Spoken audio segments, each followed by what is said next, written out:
Hey, hello everyone. Welcome back. It is Thursday, which means we're playing Witcher. Woo! I'm Simon at Wandering DM. I use he, him pronouns, and I will put these players through the ringer once again tonight, as it sort of happened last time as well. But before we go into a recap of what we went through last week, I would just like my wonderful players to introduce themselves and tell us who they are and who they're playing. And we'll start, as usual, with the person right next to me on the overlay. Hello, Yutai. Welcome back. Hello. Hi, me Sai, experiencing a few technical difficulties. Hopefully that stopped. But I'll be playing Joanna, still got the one Wicker, a craftswoman who is doing her best to put a town and perhaps a bit of herself back together after a very tense battle. We'll see what becomes of that. And very happy that we have our sneaky, somewhat odd elf friend back with us as well. Speaking of sneaky elf friend, welcome back, Ari. Thank you. Hello, I am the sneaky elf friend. Well, rather, Wreath is. They are very old, but they look very young. And much like a cat, they disappeared for a little while, only to reappear when you perhaps least or most expect them. They don't abide by anybody else's timetable. And up next on the overlay, we have Hannah. Hello, welcome back. Hi, thank you for the welcome back. I'm Hannah, she, her, and in this game I'm playing Asa Maribor, he, him, who had to have his ass saved from the fire by Gulshan last episode, fighting against a vampire that he very much underestimated. So we'll see what the fallout from that will be like. And speaking of fire and Gulshan, our last player. Hello, Norden. Welcome back. Hey, my name is Nord Ligadir. My pronouns are he, him. I'm playing Gulshan Desir, the Bloodweld, whose pronouns are also he, him. And yeah, last time he shattered almost every bone in his leg. Well, shattered is a strong word. More like had it bored from the inside by a small gopher-like vampire bat. Yeah. So things are great. Could have been worse had I not reread the rules. That said, yeah, what happened last time? So, in order to understand what happened last time, let's just go back a little bit farther in the past.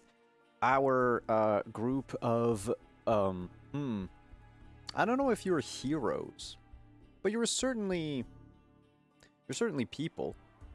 That's right. Our group of people, our party of friends, I guess, of companions made their way to Vergen and sought to liberate the town from the violent group of cultists / bandits / we're not quite sure who they are. And liberated they did through cunning and a very well put up performance by the group and the dwarves of Vergen. They struck fear into the bandits and forced them to flee town. Many of them died in the escape, and should never come back. Hopefully they've been traumatized enough.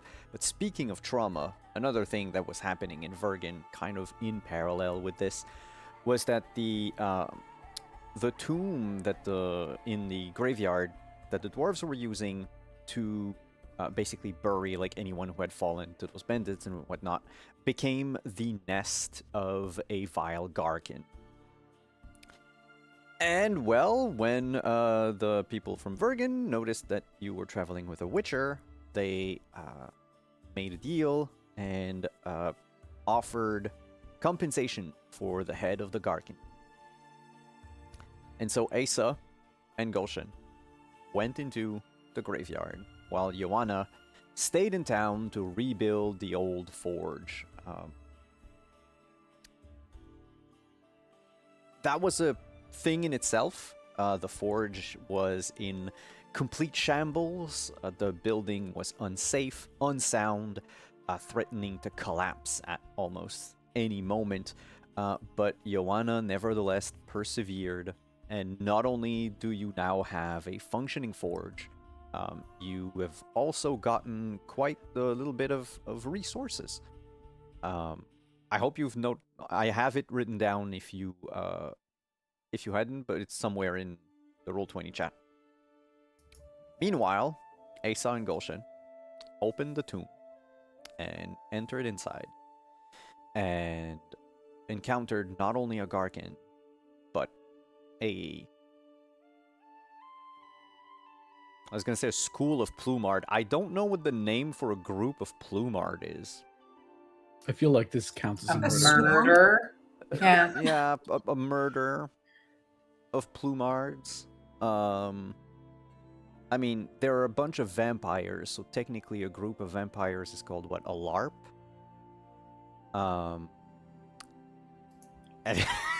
Anyway, so they were promptly attacked by these sort of cat-sized vampire bats, or vampire creatures that sort of resemble bats. Asa put a Yrden trap in the middle of the tomb, forcing the little creatures to sort of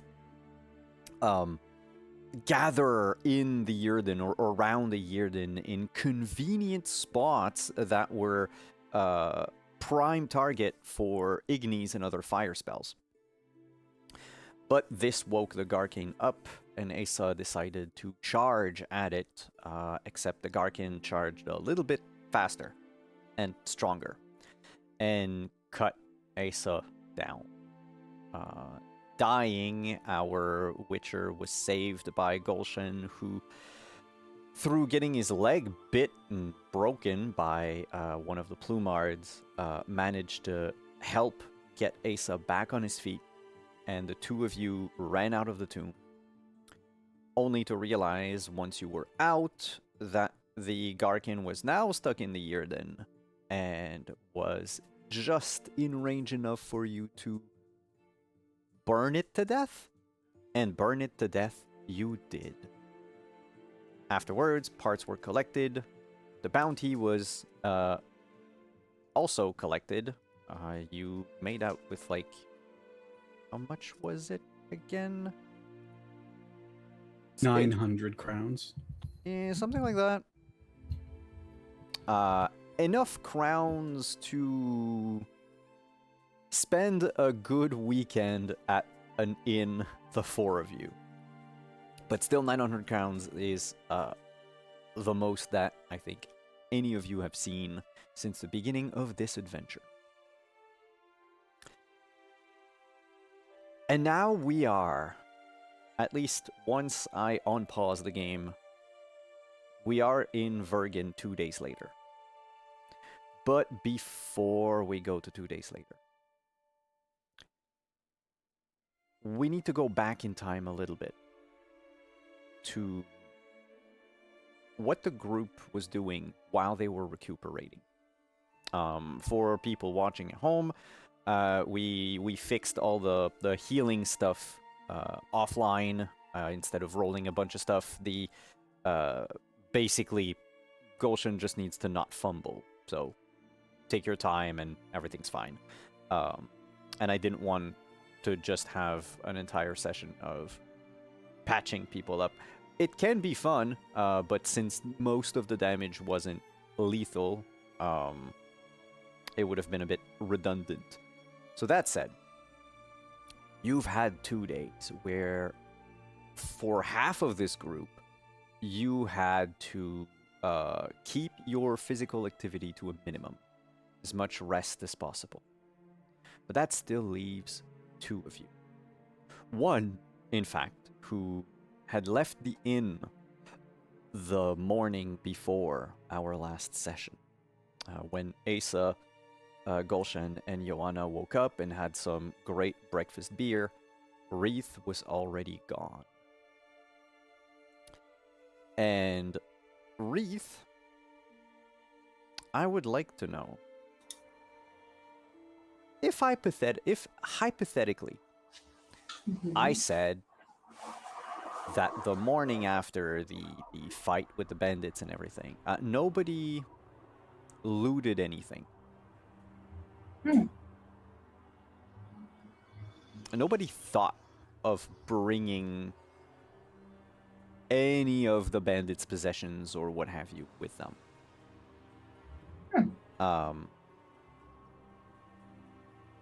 And then hypothetically, Wreath wakes up before everybody else. Mhm. I don't want to assume things, so I would like to know. As I lift my finger from the pause button. 2 days before, what was Wreath doing? What have you been doing for 2 days? So as I recall, right before so quick clarification on the timeline. Yes. Wreath had, right after the fight, Wreath had the experience with the ghosts who had become physical, or some sort of ability to impact Wreath in some way. Mm-hmm. And you were shot by a crossbow bolt.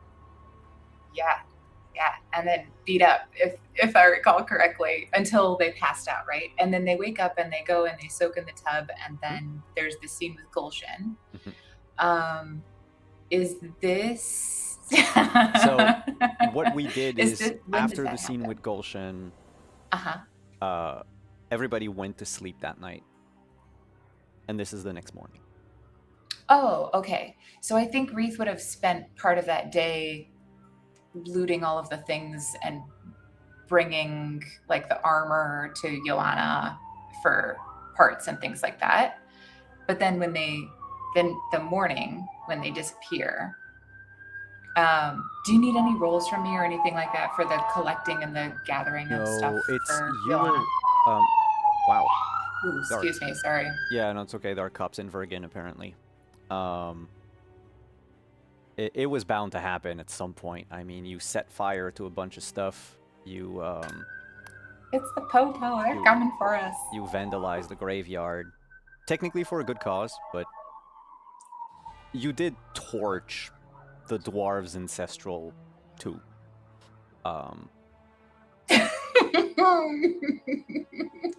The law is coming after us.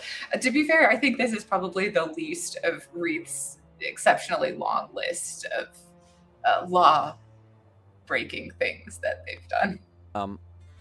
One of the things that Wreath, you realize just going through, not just going through the bandits' possessions, but like going back to the castle, is that there's a lot of stuff that was taken. The bandits weren't really keeping an inventory. Things are scattered in different rooms. Sometimes you think like some of them might have thought that one room was a cellar or was supposed to be used as like a pantry of some sort, but then there's another one, like, I don't know, down the hall, 5 rooms away, completely opposite end of the kitchen. No, but there's no real organization to how they occupied the castle. The only one, and I think it's the only role if you're skulking around looting, the only one who's locked their room was, well, I should rephrase that. It seems only one room was locked. Oh, Reed definitely tries to pick that lock. Absolutely. Everybody else left in a hurry when the alarm was raised, when they saw Saskia coming back from the dead. But at least one person thought it prudent to lock a door. You know, it's always interesting what people lock away. A lot of times it's very shiny. It might be just an entire trove of door hinges. Who knows? Oh my gosh, if it's an entire drawer, like what? I can't even say the words out loud. I'm so excited. But yes, that would require a lockpicking roll. Excellent. Let's do this lockpicking roll. How does a 22 do? Blindfolded. Perfect. Wreath, no issue with it whatsoever. You get to work, you pick the lock, and the room before you is, relatively speaking, in contrast with everywhere else in the castle, this is the most lavish one. There are, I don't want to say carpet, maybe blankets lined on the floor to pass as carpets. There is one piece of fur, animal skin, on the bed being used as probably a bedroll of some kind. The person has 2 pillows, a Whoa. writing desk with what appears to be hastily discarded papers. You notice they also had a fireplace with a chimney in which you can find some pieces of burnt paper. Otherwise, there's an armor stand in a corner. The armor is not on it. Okay. But there's like a torso of a mannequin, if you will. The person also had in their room several small chests nestled inside a bigger trunk that currently lies open.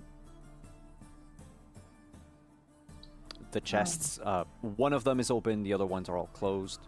They're basically about like yay big. Cute little guys. Yeah, like a bunch of little lock boxes, if you will. 8 in total. What's the one that's open, and does it have anything in it? No, the open one is empty.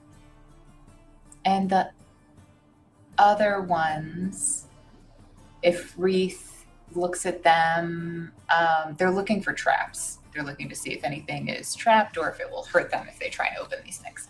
Well, the cool thing is you've got practiced paranoia. That's true. And you don't need to roll it. There are no Oh. traps. There's no danger here. Nobody had time to set up traps before they left, if ever there were any.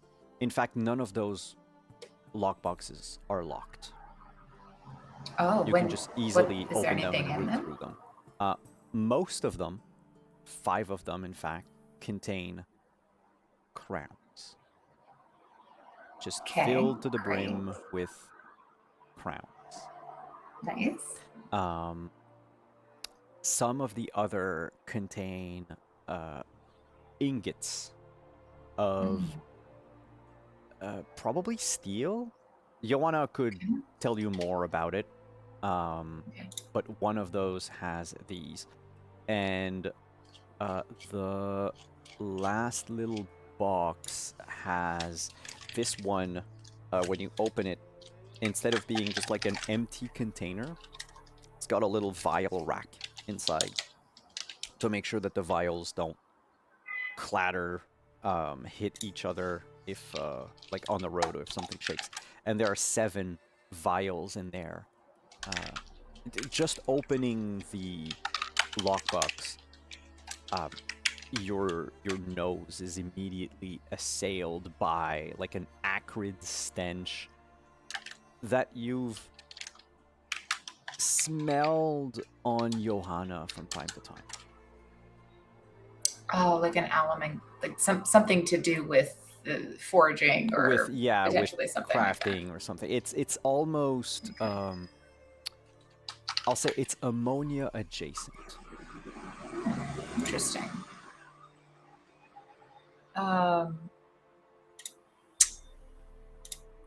I think Wreath would. How many crowns are we looking at in these 7 little chests? 128.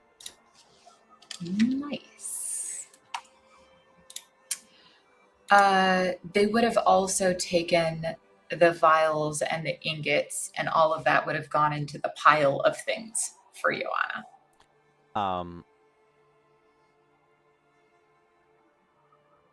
If Wreath wants to go through the entire castle to make like as big a pile as possible, it will take the better part of a day.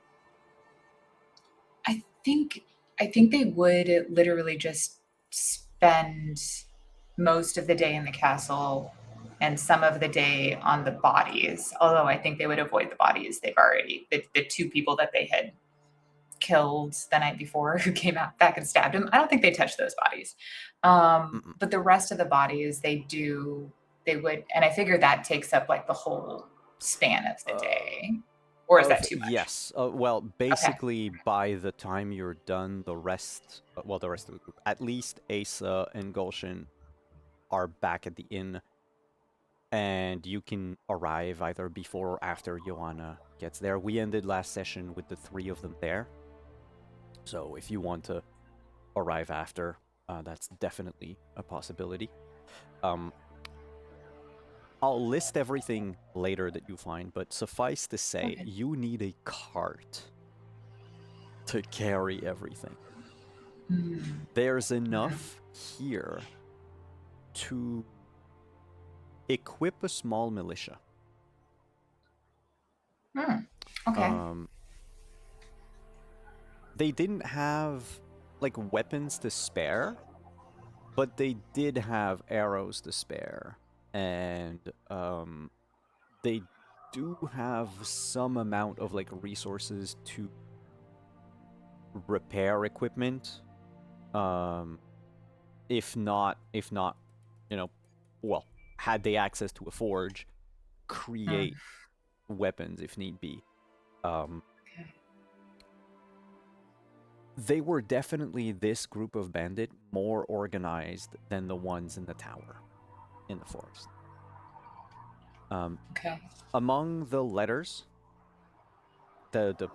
I'll include even the burnt pieces, but there's a total of 6 letters in all, or fragments of letters.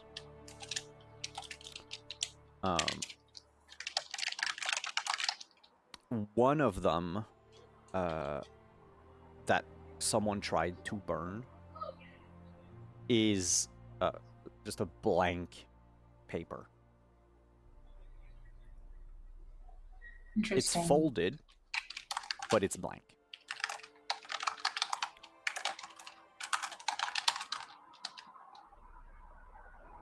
I think Wreath tucks that one into one of their secret pockets. Okay. The burned but folded and blank one. Yeah, I'll just mark it in my notes that you Wreath's pocket. Cool. The rest of them, is there anything interesting or anything that maybe looks like a code?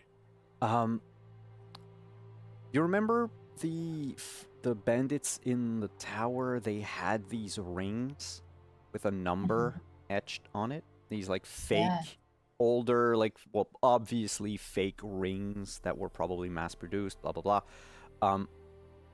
This group, from what you can find,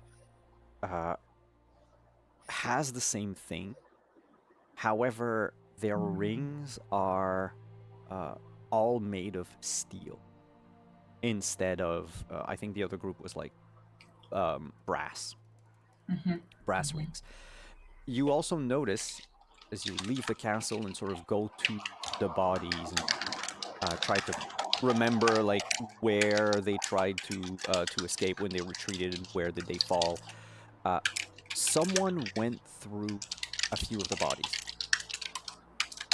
Because some of them, when you happen upon them, they no longer have a sword. They no longer have um, a hood, for instance.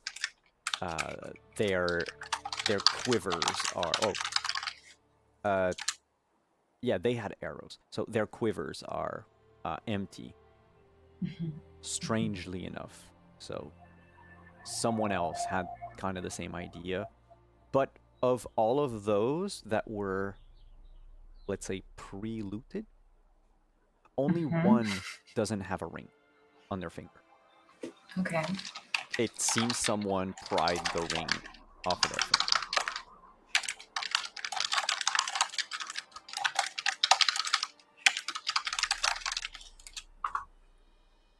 Interesting. Um, are there carts in town that Wreath could commandeer? There's if you go back to the inn, there's one. You can just, it stands outside, probably that the dwarves have used it at some point or another to bring things in. But yes, you can definitely just borrow one. At least this one, will not break in half. There are some that you find in like that you see sometimes, like in an alley, a side street between buildings, but stuff is collapsed upon it, or some of them are charred from a fire. But there's at least one for sure that is in good condition. Okay. I think Wreath does, like if I were to lay it out in a sort of timeline, right? They like go down to the inn and then they bid Gulshan goodbye. They head back. They spot the cart. They grab the cart. They take the cart up with them to the, and along the way, they like stop and loot. And then they get to the castle. They like carry all of the loot out. And ideally, however long it takes, their plan is not to go back into the tavern that night. Okay. They're going to put everything in a pile for however long it takes, and then they're going to head to the next place I was going to take them to.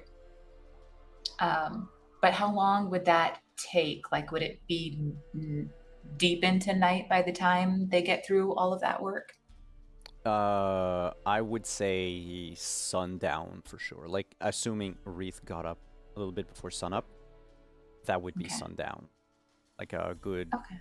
like 14 hours, a solid full Yeah. day of just going through every room, every container, every crevice possible to get everything that isn't nailed down, let's say. Yeah, that's a good way of describing it. And even I would say, if I may, a few good-looking door hinges. Those are definitely removed from said doors. Cool. Yeah, it's important. Only the good ones, though. Only the ones that, like, you could easily start to see a little bit of a shine in. Mm-hmm. There's a couple inside. The outer doors, you would need special equipment to get them out of the stone walls. I don't A think bit we're going harder for to, those. and they are massive. I mean, it's tempting, but I don't think Wreath goes for those. Well, if you do, like, those ones, I'm gonna ask for checks. Okay, that would be fair. I think with all of the other loot, I don't think that they go for the hard to get things unless it's like really, really shiny. And I can't imagine any of the door hinges for an outside door would be really shiny. The one thing that you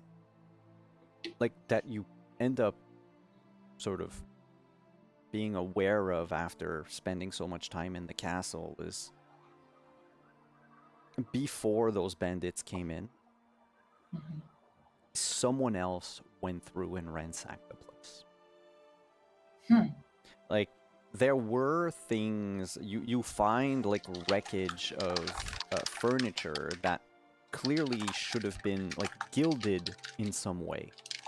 You can see the lines where, like, let's say around there's a really, well, was a really well-made chair, probably one that stood at like the head table in the banquet hall. There was gold on it, for sure, but someone scratched it off. Those assholes. Vergen, but that like that predates the bandits. Those things that I'm describing to you, like they're covered in dust. I mean, realistically, Reese would have called them a pig's ass, regardless of if it was the Marauders or someone else. Somebody yeah, took the it's shiny, just- and that's inappropriate. Yeah, basically someone decided to take everything, like everything of value. Oh, so there probably aren't a lot of good door hinges here then. Well, It's maybe two? most people don't consider door hinges as things of value. How dare! So all the doors that still have hinges, like they're all there. Okay, all right, okay. Just because some people don't recognize the value of a good door hinge. Okay, yeah, so I think they would put everything into the carts, and I think they had gotten up at sunup and then they'd done the soaking. So this would probably be like pretty late in the evening at this point, like 9 or 10. They would leave the cart out with a note pinned to it that just says Joanna in great big letters. And then I have a question for you in terms of distance and timing. Sure. So I know we've got, I'm wondering how far away that statue of the elven person was. The one that you found in the woods. Yeah, that one. The woods are a day away from Vergen. Oh, that's perfect. That is. Oh wait, the woods are. Sorry, I should shut up. No, it's okay. Sorry, they're on foot a little bit more than a day. Okay. Let's to some extent you could push it, but it's like if you leave early in the morning, Vergen, you would get to, like, let's say it's about like 20 hours, right? So you're better off sleeping like in between or something, unless you have a horse, which will make the trip substantially quicker, even without galloping and all that. But yeah, it's about like a little bit more than a day away from Vergen. Didn't we ride 3 horses here with Wreath on one of them? Am I remembering that right? I remember Asa had his for sure, and I think you, because you took Jan's horse to come here, and Didn't we other have one from was one of the horses. We had one more horse. Yeah. We had the 3 horses. Marauder, right? Yeah, the one that was in the woods. Okay, yeah. I do think Wreath takes a horse just so that they have some time at this. Yeah, let me. Well, yeah. So that would be basically cut it down from 20 hours to. Yep. Okay. The map is not super accurate on Legend Keeper here, but let's say cuts down from 20 to about like 14 hours. Okay. So Yeah, if you leave solid. in the dead of night, you would get there like mid-afternoon. I think that's what Wreath does. I think they leave the cart with Johanna, just note on the side, and then they take one of the horses and they head toward that statue. Good. I'll stay focused on Wreath for a moment then. Okay. The trip to the forest is thankfully uneventful. nothing short of sighting a couple of deers in the middle of the night. Just their like yellow eyes, sort of in the brush, and then just them fleeing upon hearing the sound of your horse. It's dead. It's quiet. Serene even to some extent. The temperature drops slightly, but we're still in July. It's not shivering cold. However, you've spent an entire day,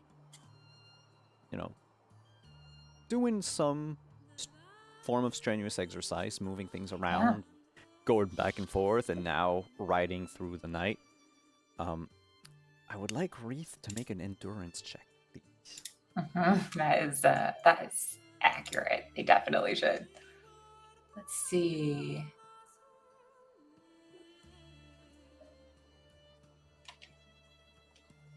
What is endurance tucked under? It's under body. Ah, thank you. Oh, I don't have any bonuses. That sucks. Ooh. That's not great. No, that is not great. Not great A at all. -2. To begin, by the time you get to the statue, you will have lost half of your stamina. Oh, okay. So of course, you had regained it all upon sleeping before our session today. So half of your max basically. I was gonna have Wreath sleep, but not until the sun came up. Like they're not gonna sleep that night, considering what happened last time they were under the time they slept last time at night. Then you could regain, instead of having regained like all of your stamina the night before, that would be only equal to your recovery stat, what your rec is on your sheet. Oh, okay. I mean, that still brings me up to full stamina. Okay, cool. Yeah, it might be, depending on how much of it spent. And then I take off half of my stamina. Half of you it, said? yeah. And do we round up or down if we're at a percentage point? Because I have 25 stamina, so if I take half of that, I'm at 12.5. Let's do round down. Okay, 12. And I've been looking for a table, and I keep not seeing it. There we go. And due to your fumble of endurance, Yeah. it wasn't super cold last night as you rode, but the chill still sort of got to Wreath's bones, and until you get like either like a hot bath or spend a few hours by a campfire or something, Wreath will have -1 on all of their rolls. Yeah, that's fair. Makes a lot of sense. They're freezing. But you do get to the woods, to the statue, this sort of clearing that was in the woods between Vergen and Ban Macid. With the sleeping happening on the way there, what time of day does Wreath arrive at the statue? Oh, I thought you were riding in one, like doing it in one go and not sleeping in between. If you do sleep in between, you can ignore the stamina loss, because that you don't need to. Oh, okay. Yeah, no, I think Wreath would sleep like once the sun comes back up, but they wouldn't sleep that night. So whatever there is an impact for, okay. not for like going through the night. Oh, okay. Then ignore That's everything the I said. Get your stamina back. You're good. Oh, okay. I mean, I'll take it, but I I figured I would take an impact for not sleeping that night.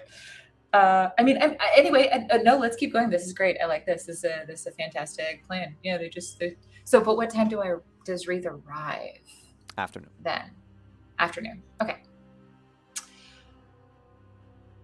Then, Where's my... there we go. Yes, the overgrown glade. The broken statue still lies there. Its arm on one side, the head having rolled a little farther out.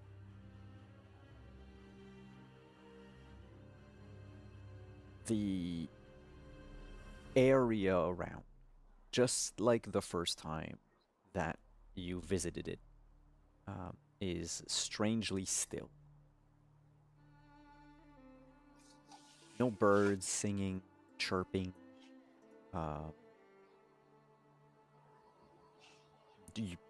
From here anyway, I don't think you would hear Bo's dogs barking. If they did, you are deep in the Vergen Woods. But similar to your trek here, it's not an oppressive silence. It's almost melancholic. Mhm. What do you do, Wreath? I climb up onto the statue's head and pull out one of the crowns that Wreath has. Actually, no, I think they pull out the rose brooch. And they're going to lay that on the statue. And then they're just going to quietly close their eyes and ask their ancestors for guidance on...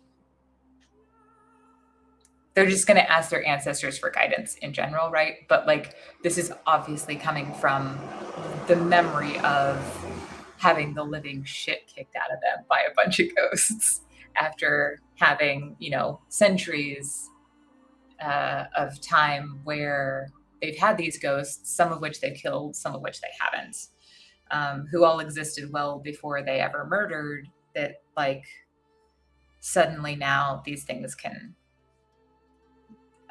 attack them. And so it's coming from that. I don't know if that influences anything, but when the ask itself is just for like guidance from their ancestors.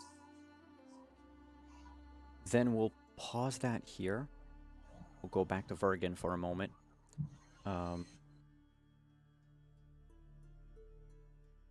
We are, at this point in time, the morning after the hunt for the Garkin.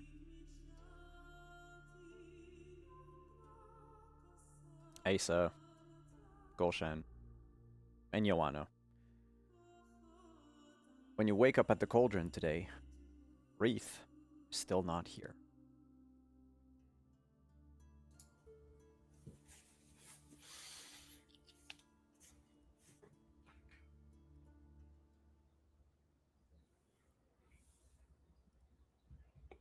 Joanna's probably worried.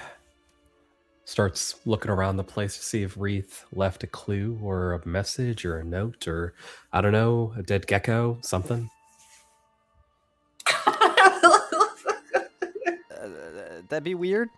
Like a cat. Just starts leaving things for you. If inside the inn, no.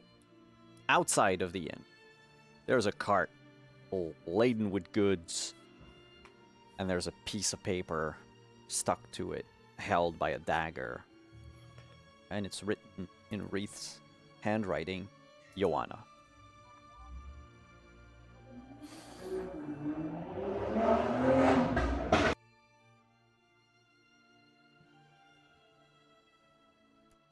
Sorry, Tonight's someone car outside night for everyone. Yeah. Gotta show off, I guess. Joanna, I mean, this does kind of assuage, like, okay, Reef's alive enough that they're willing to make pit stops. She'll start looking through the cart. I've sent you a list of things I'm hoping to find. Actually, there's a few more, but they're a lot harder to find too. That's the one you posted in chat here. Yes, these would be the ingredients though that are a lot trickier to find and where they would normally be found, as long as with their rarity.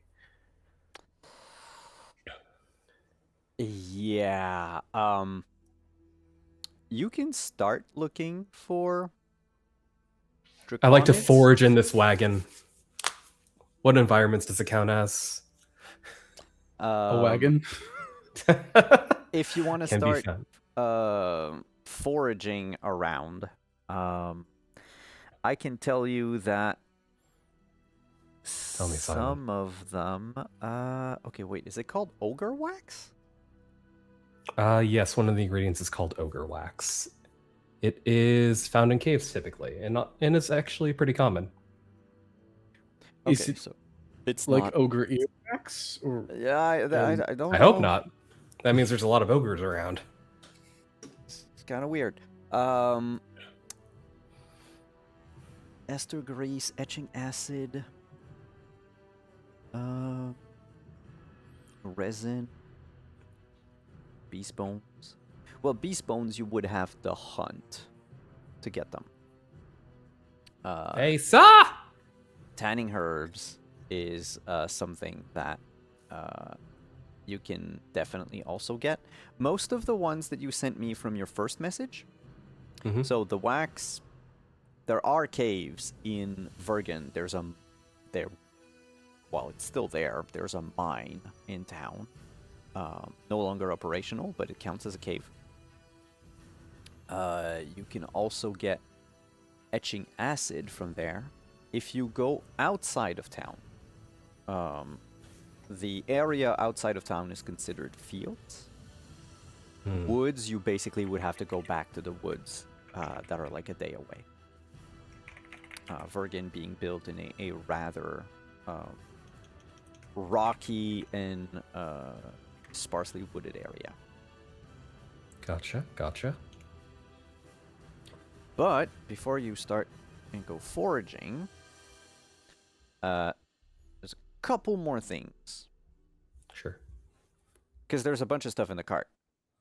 Yes. If this is more like manufactured goods and things that people like made, this is what my eyes would try to be finding.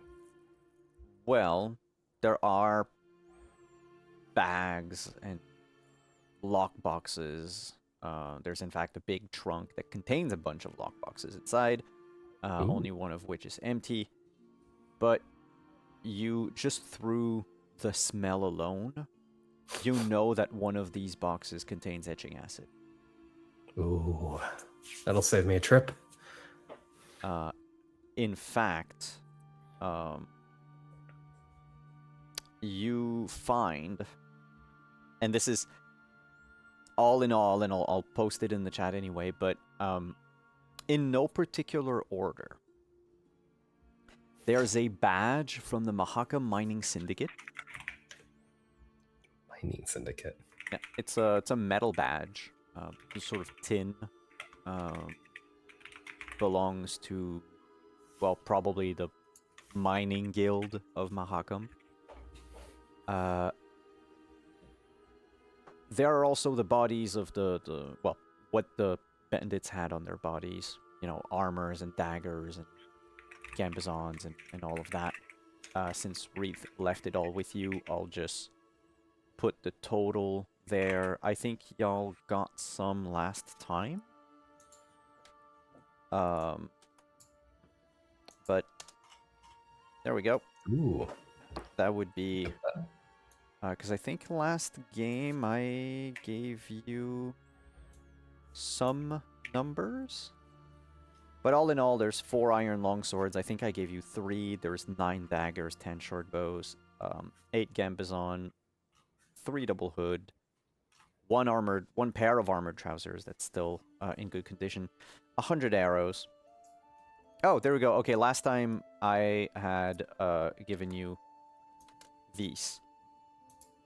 3 swords, 7 daggers, 8 bows, 6 gambizons, 3 hoods, and 75 arrows. Basically, you get the rest. And then on top of all of that, there is one unit in there that you see that makes your stomach churn a little bit. Gives you just a little pang of is it nervosity? Is it perhaps you reacting to it? But you recognize this as being a unit of Mahakam de Meridium. Oh, it's that stuff. Yep. What the hell is this? Well, Reef's alive. That's news in itself. No, do you know how I'm to... talking about what is in your hand. Yeah. It's giving me the EBGBs. And it's making me sick. Yeah, if same. you just approach it, you're just within the vicinity of it, right? Yeah, that's exactly what's happening.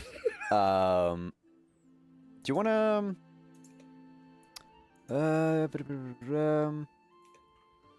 No, you're not touching it. So technically right now, mechanically, it's just your vigor threshold that's lowered by 1. But I'm touching it. Yeah, but you're not an actual mage.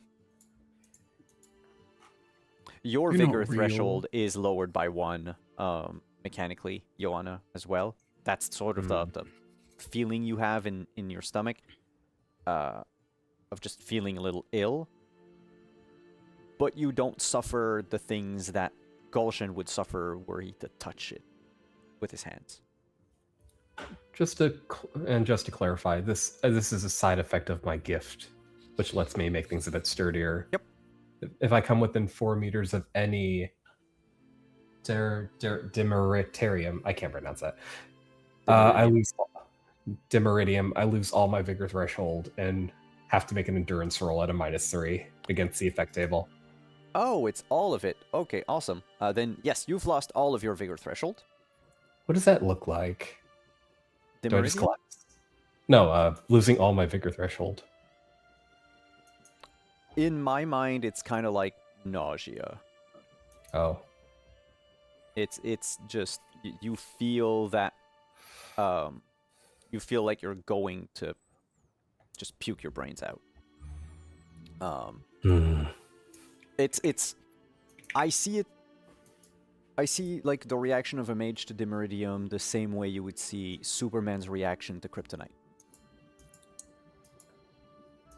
Gotcha. Now, normally it is when you are forced to touch Dimeridium that you have to make an endurance check. Yours says just when you're within 4 meters, period. I'm a sensitive lady. Well, Here. doesn't it suck? I'm looking at this effect table and none of this looks good. No, can you make an endurance roll? Yes, sir. With a -3, I believe. That is correct. -3. Oh yeah, it's just you specifically because of Fortify. Okay, cool. Fortify. It's Then wonderful. you would have had until the it ends. reaction like just by approaching the cart in the first place. Gotcha. So depending on what happens here, may not even pick it up. Mm-hmm. All right, here we go. 17. Your skin feels itchy and you feel mildly queasy, but you're unimpaired.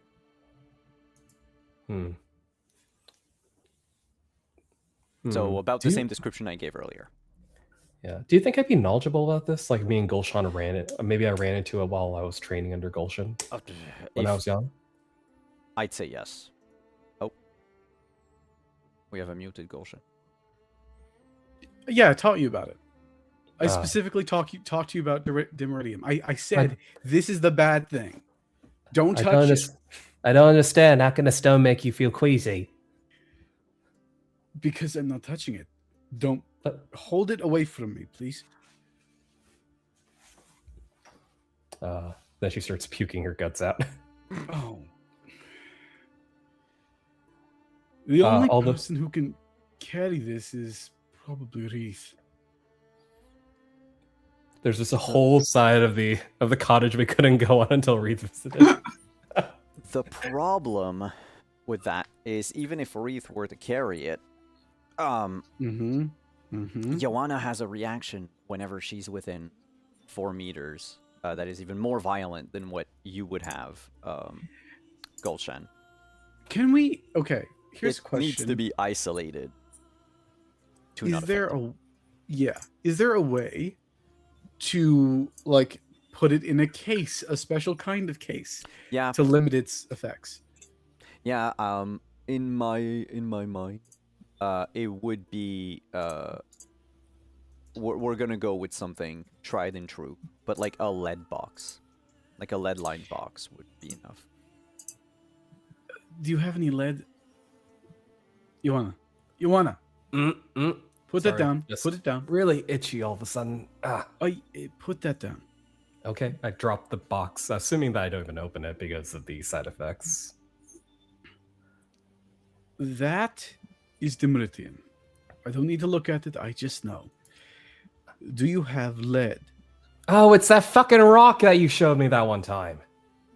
I did not show it to you. I showed you an image of it. I would not show it to you, or you would get sick like you are right now. You're especially affected by it. Yeah. God, fucking. She's just scratching herself. Kind of like rashes breaking Joanna. on the skin. Joanna, lead. Lead, right. Don't got any. If we had a lead-lined box, we could carry this, but we do not. So I will take it and I will place it somewhere with distance. Excuse me. And I take the box myself. I'm going to crack it open just to make sure I know what it is. I was right. It's a single unit of dimeridium. Close the box. And I'm going to head out in direction that we probably will not tread anytime soon and bury this thing. Simon, not to punish myself more. Do you think if I rolled and didn't like absolutely fuck up, could I try forging something out of that thing? Absolutely. Because I do see there are weapons made of dimeridium. Blech. Yep. Also, Okay. just so cool. Please do. Don't do that. No. Bad you want. I haven't said anything. Absolutely do. Oh my god. Well, Do it. I would- Do it. I guess I was someone's trying gonna to forge look- the kryptonite knuckles. Well, because I mean, I have many ideas, but like, if Wreath's curse is magical related, how handy would it be to have something that keeps the ghosts away? I don't know. Oh yeah. I wonder if But- that's good against ghosts. I don't know. I don't know enough about Wreath's curse. I just was like, Simon, here is it present. Make it fun. So, the thing that you need to know about the weapons that require dimeridium, once it's in the alloy of the weapon, once it's been mixed with everything, it no longer has the effect that it has. Like, it needs to be pure to have this magic canceling effect. Because Gotcha. otherwise, like, for instance, you know, no mage or even witcher, like, would wield a gnomish guhir or a Tirtok hair blade or stuff like that. Wouldn't be wearing gnomish or dwarven armor. It's oddly enough, I know that like it's in the ingredients to craft it. But like those armor aren't prohibited to spellcasters. I mean, the fact that they're heavy armor and made of steel is enough to deter any spellcaster from wearing them because their vigor threshold is just going to go down the drain. But it's not because of the dimeridium inside. However, if you want to craft something that is pure dimeridium, sure, we can talk. Ooh. Because, I mean, Dimeridium shackles are a thing. Widely used by the witch hunters. I wonder if it'd be worth crafting a couple arrows or bolts for if we go up against a mage. Interesting. Okay, I got a lot of stuff to sift through. I'll start taking inventory. But yeah, it's nice to know Wreath is alive and leaving presents. Yep. Yeah, aside from the badge, the other things that stand out a little, there's a formula of Poisoner's Friend. Always interesting. Yeah. There are 4 bottles of wine. A set of, like, spare reins for a horse. A silk choker.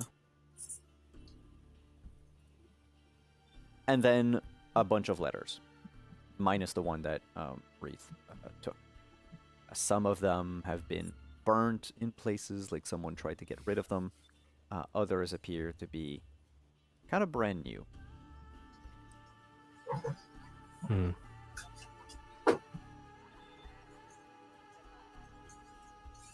I have added them to the sheet. So yeah, I'm gonna bury that somewhere. Yeah, like a couple of blocks away.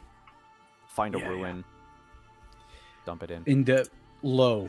I'm going to take the time to bury it in a place where it doesn't look shiny enough that, I don't know, Wreath would come along and bring it back. So we're all sick again. Deep down. Look, just for the purposes of this, say, give me a stealth roll. Oh, this is gonna end badly. I will have 1 point of luck. I guess there's nothing better to spend this point of luck on ever. Oh, come on. 13.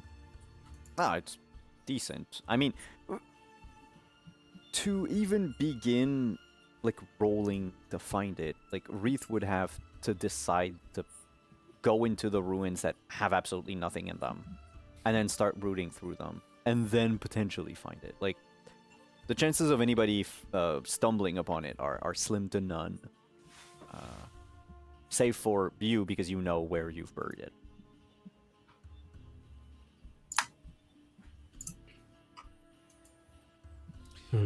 Okay. How are you feeling? Now, what is this? It's just a Wreath. It's Wreath's gift. Hand him the note with my name written in Wreath's handwriting. They must have dropped it off. I guess there's good looting to be had.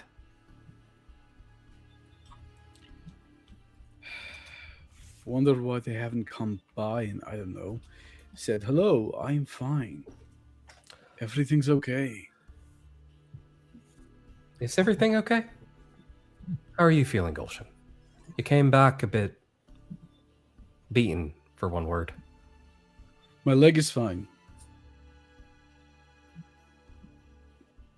How's your foot? Still missing. Other one. A little sore, but I'm not planning on doing any marathons today. You and Asa came back pretty banged up and bruised. I know we've been on the move, but if we're going to be staying put, then that means I can plant my ass and actually get some good smithing done. Well, we'll be here for at least a few more days, so do that.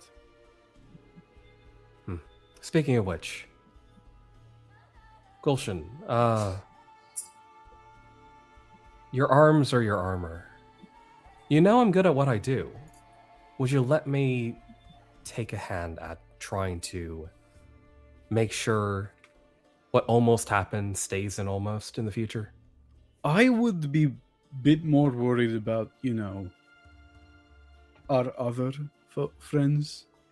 Don't you worry, Asa I got plans. specifically? I got plans for them, but you got I know you're a bit of the sentimental type, and I mean I've never even seen a blade like yours before, or since. And the metal in that thing, it's not natural. Or at least It's I don't meteorite. recognize it. Meteorite? A meteorite steel. Well, damn. Guess that explains it. Probably. I have designs for Asa. I have ideas for Wreath. But for you, I know you're sentimental at times. So I thought maybe instead of making you something that you're not going to use, I thought maybe you'd let me touch up some of the stuff that you will use. I am not sentimental. I'm not. fine. Well, about the sword, yes, but that's because it belongs to my people. It's not for any average asshole of a mercenary to carry around like he owns the place. I do not much care about my armor one way or the other. Regardless, I am more concerned about Asa, who almost had his entire face burn off. I've got ideas for Asa. I mean, technically, I know Witchers as a lot have their own sorts of arms and armor. I don't know any of that shit, and I don't know if they know, and if they're even willing to tell me, given our last conversation, but I don't think he's dumb enough to say no to things that will make him stay alive more likely. If you were to make him a helmet, bring it up with him first.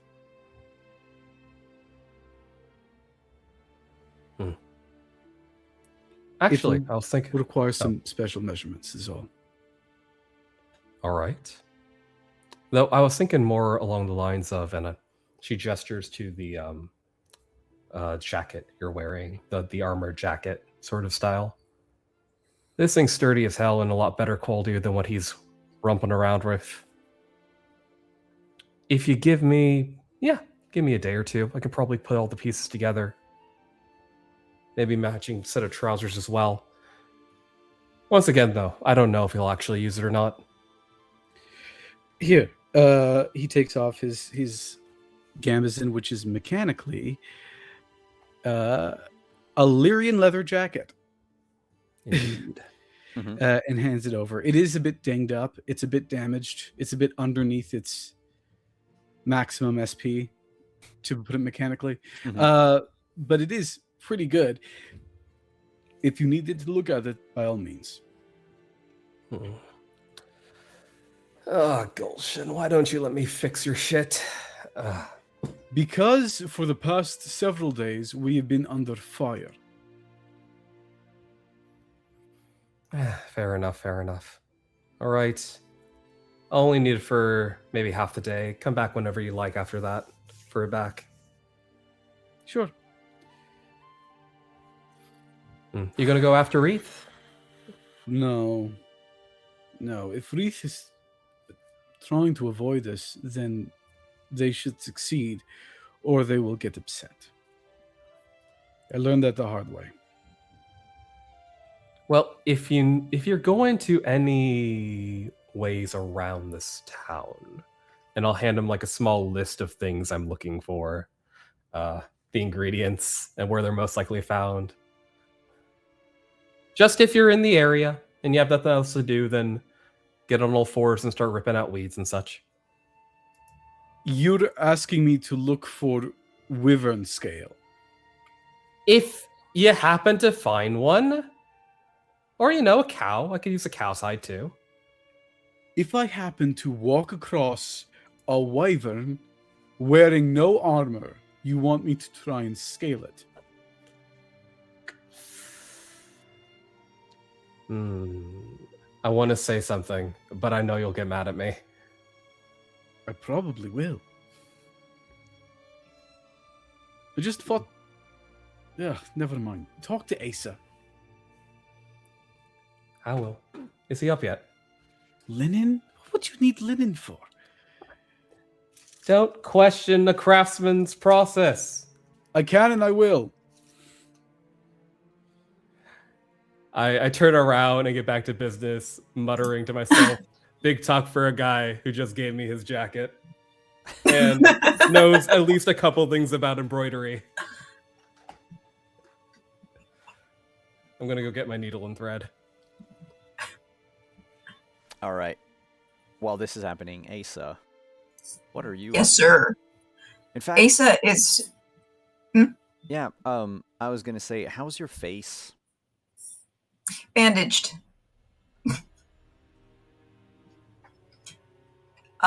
Not super duper well, because, he's doing the best he can and trying to work around several oddities, but he's tried to bandage his face and then like pull the hood back over it. So it's sort of a mess, but Would you like Gulshan to try and dab his hand at bandaging it for you?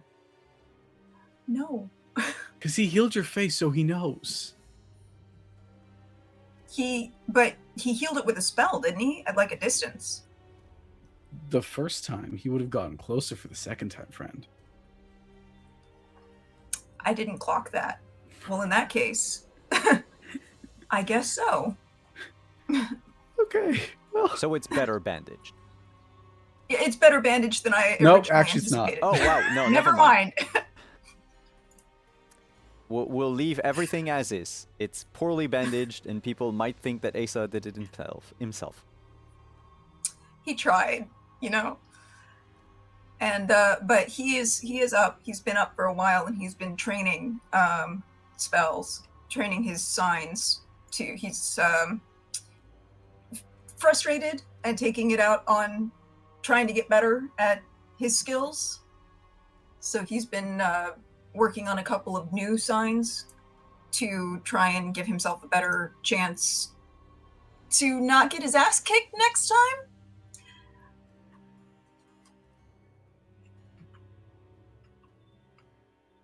I mean, Good. You can hear some. I mean, I'm assuming that you're practicing your sign. I'm not too far away. Like in the courtyard of the inn or something. So you can Mhm. probably hear once Gulshan and Joanna begin to raise their voice, bicker, Mhm. playfully between each other. As you're practicing your signs, you hear shuffling behind you. And you notice DeWitt coming outside with 2 mugs, 2 tankards. Mhm. And well, sorry. Goes out with a low table that he puts outside, and then 2 tankards, and he sets one on there, keeps the other, and looks at you. Goes, "That's for you, Witcher. What is it? Breakfast beer. Beer, not beard. Breakfast beer." Thanks. I mean, Cheers. cheers. It looks like the beastie got you good. I mean, we got it pretty good too. We did kill it, but Yeah, the head smells horrible. I don't think we're gonna stuff it. probably for the best. I'd burn it if I were you. Actually, if you want, we can go back and burn the rest of them as well to keep it from attracting other, beasts that might cause another problem later. Oh, they do that? Oh yeah. I can ask a couple of the lads to go out there with torches. I mean, it should be safe. Oh yeah. I mean, yeah, we cleared out everything that was causing a problem back there. Nothing left at all. Yes, it's a good thing you were there. I don't think any one of us would have had a chance.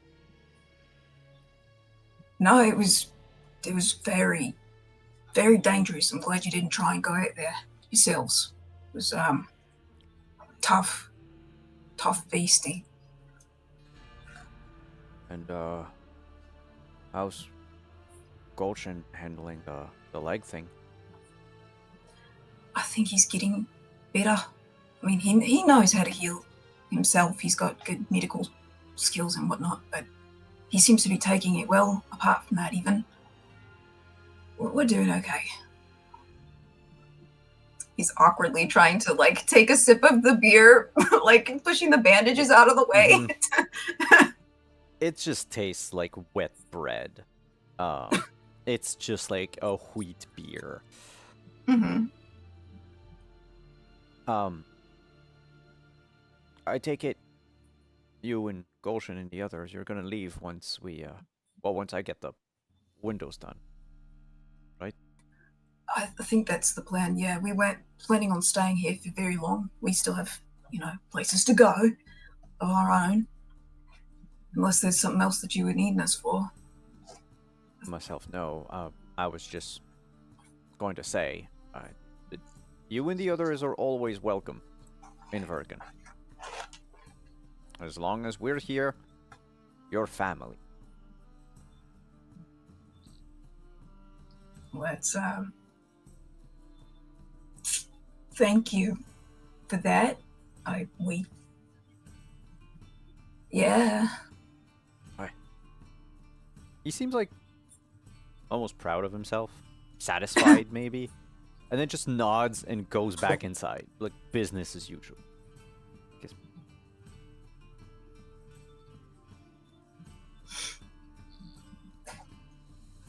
Asa will try again to drink some of the beer, and then he realizes it's not worth the trouble and just kind of pours it out.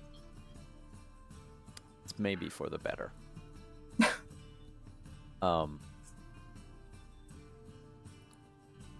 As you continue your training, it's a few minutes after DeWitt went back inside, but from your point of view in the courtyard of the inn, at some point you do see Gulshan like leap in one direction and then come back from that direction like a couple minutes later, like a good like 10 minutes later, and then talking with Joanna and all that. What is the sign that you are practicing? I'm actually practicing two different signs. I'm practicing Somni and Superior. Can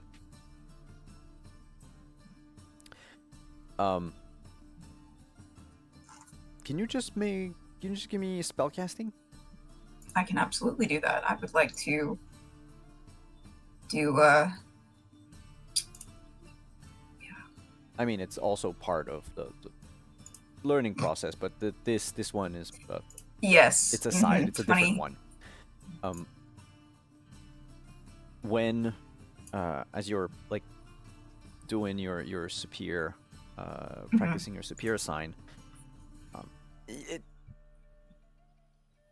I mean, okay. Pause. Out of game. Did you have all the XP, all the IP to get it? And what you? Yes, I saved up IP to get these two signs, and we only needed basically the post downtime, right, for you to have. Right, yeah, because we had like the 4 or 5 days before then, and then you said it was an additional okay, few so days. It's just so I get an idea, because you're basically in your training, you're like at 90% there. Yes. For this specific scene. But basically, you cast your sign and you can hear sort of the whispers of conversations. It's still a little disorienting to hear voices as if people were actually there whispering to you, even though they're not. But you can hear conversations that happen inside the inn on the second floor. Basically, the group, to sort of paraphrase what they're saying, but the people that are upstairs, including God, what was his name again? The halfling.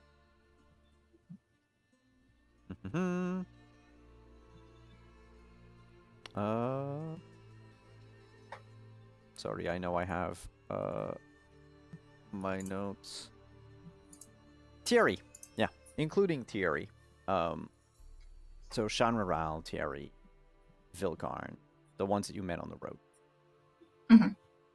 are debating going out again.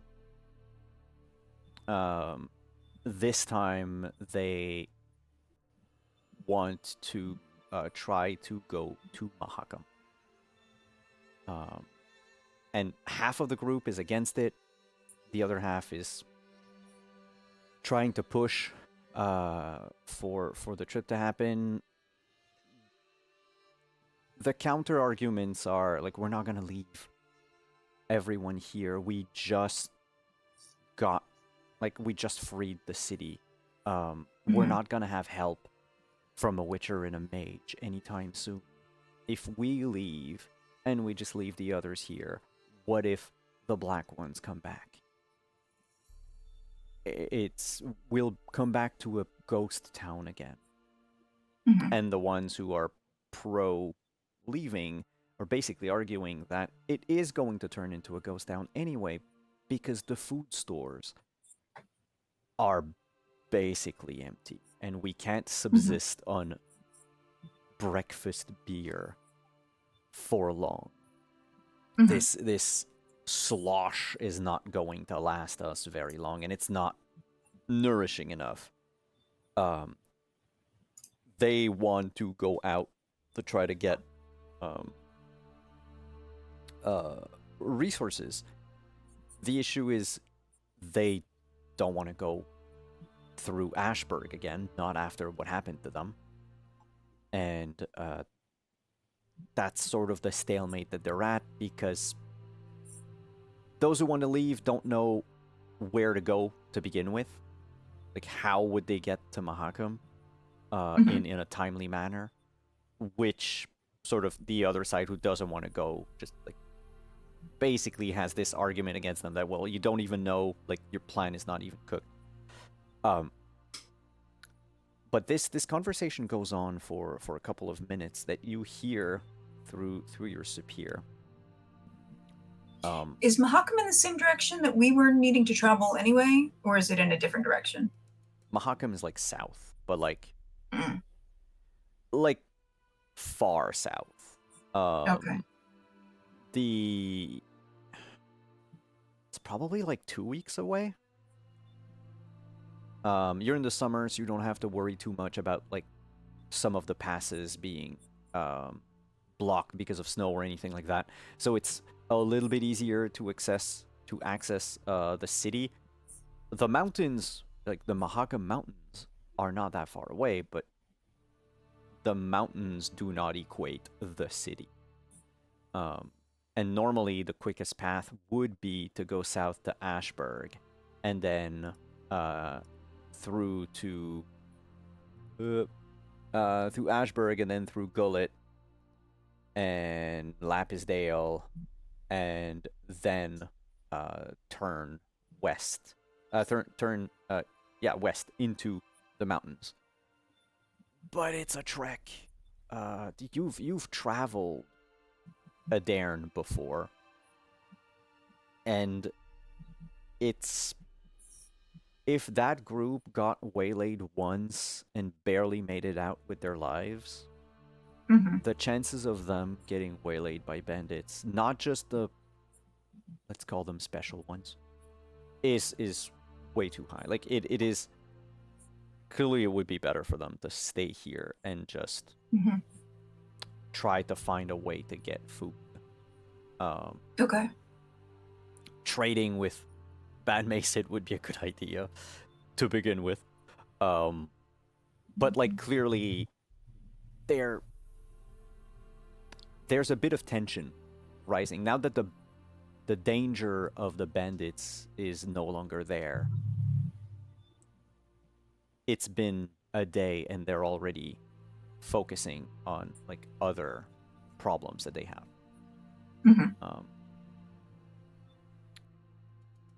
It's sort of the state that the town is in. Until you hear in your whispers Thierry just say, well, why don't we just ask the Witcher to go hunt for food? They know how to hunt. To which General says, like, it's demeaning for their profession. They're not a hunter. Bo's a hunter. But Bo is like 2 days away, and then they keep bickering. And all that. And then eventually, 10 minutes.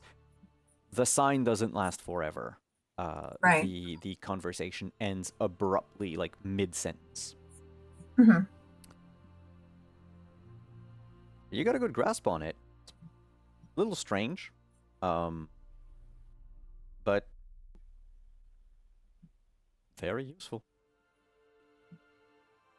Okay.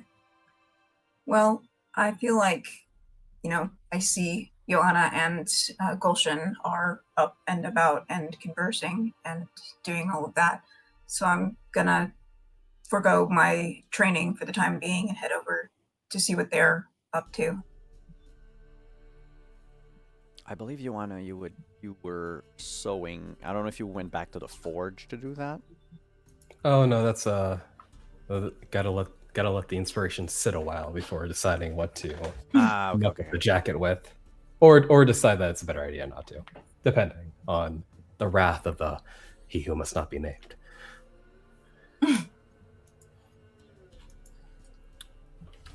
Yeah, from inside the tavern, when you walk back in, Asa, you would notice the cart filled with goods, and the amount of stuff that's been like taken out of the cart and sort of inventoried by Joanna and Gulshan.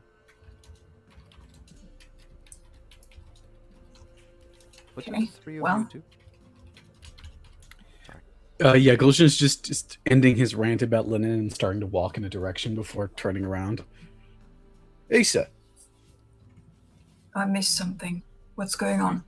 I have been tasked, forced, Requested. to look for certain items for our dear friend Joanna. Joanna's currently looking through the wagon. She's like on top of the wagon, just like chucking things to the side, throwing things out of it. These items include cotton, resin, beast bones, draconid scales, sharpening grit, darkening oil, linen, steel, and leather. Are you making a suit of armor? What's going on? Apparently. I mean, beast bones and resin sounds easy enough. You can go out in the forest and find those, but why Also scales? something called ogre's wax. Ogre wax. Are there any caves around here? We've been to some, haven't we? We around here? You've been to a tomb, but there is a mine in town. Yes. Okay. No, I went to the cave to pick up some sclerider. Oh yeah, no, that's true. Yeah. Before the for the fight. Yes. Yeah, there's one. I found green mold there in scleroderm. I can lead us. Are we serious about this? I just said if you're in town, if we're going to be in town and you find stuff. Most of this stuff is not to be found in town. It's about a day's excursion in different areas. Might not hurt to take a day's excursion. This town could use some supplies for the people left behind. I thought they were trading with Ashburg. Ashburg's a little bit dangerous. They don't Then we seem should- really... Sorry, what? Nothing. We should probably encourage them to trade with Ban Macet. That does seem like the better option. But in the meantime, we could also supply them with some things until they get the opportunity. And we could do that as well as looking for these things that Johanna's looking for. Witcher boy, Beast bones is have hard. you grown some concern and affection for our Virgin folk? No. Why? You're wisening up faster than I did. Come Well, I with mean, us. it's on the way. It's a good idea. Let's secure some goods. Make this place get back on its feet a bit faster. Shall we find you at the forge? Joanna? Joanna, Yes. shall we find you at the forge? Probably where I'll be. You want us to help bring some stuff over? That's You not know that necessary. There's the horses around. Grab one of them and just take them to drag the cart. Oh, by the way, Wreath's horse is no longer there. Yeah, I figured. Reef's the one who dropped all this stuff off, by the way. Left no note about when they'd be back or where they went. None of that. I mean, one note. Joanna holds up the piece of paper. It's not really helpful, is it? Yeah, not really. There were other notes in the cart. Oh, I thought those were like bundled letters. So. Well, They're yeah, gonna be but like, if Oh, well, Wreath you- left something, could have left it in there too. But Well, you're true. kind of forgetting that entire bundle of. Let me. I grab the bundle of letters. I think Gulshan's probably the nosiest out of these three. Looking for Can I do a gossip. little investigation before I open them to see if I have any idea what they could be? You know, are these like just, hey, someone's mail, or is this more? you want to something- know if you're about to commit a felony? Yes. Yeah. Well, awareness or deduction. Your choice. Different results, different approach. Deduction, I think. Okay. 17. You rifle through those papers, some of which have been burnt in part. None of them have been reused by Wreath to write any messages. They are, for the most part, not in envelopes. There's only one in an envelope. The envelope has been like already cut with like a letter opener. So you're not opening a parcel, you know? But the others are just like loose sheets of paper of various sizes, all written in Elder Speech. My native tongue. No, well, it's because everyone uses Elder Speech. That's the problem, right? If you're not part of the North, it's Nilfgaardian. It's the Nilfgaardian Okay. dialect.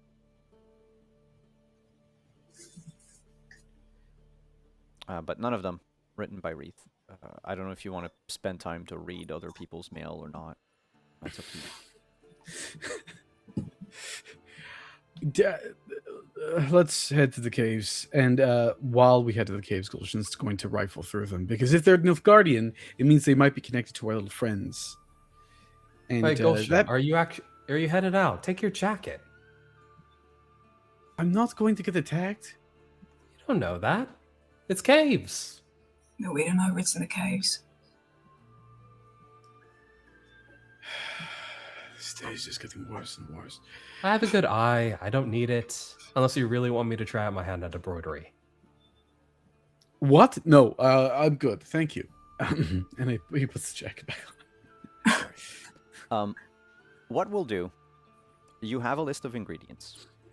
Yeah. I will let the two of you decide who rolls for what. I will let you make one roll for each ingredient. Even the Draconid scales? Not the Draconid scales. Ah. None of the shit that you can find on living creatures. So that includes roll beast bones. D100. Beast On bones 100 we we would, find it. huh? Roll D100 on 100. We find it. Yeah, no. You'd have to find like where Draconids are found. Gotcha. Figure out what type of Draconids, because there's many different types. And then just go on a hunt. That's entirely feasible. It's just you can't really random encounter. Well, maybe you can, but I can tell you right now, not here.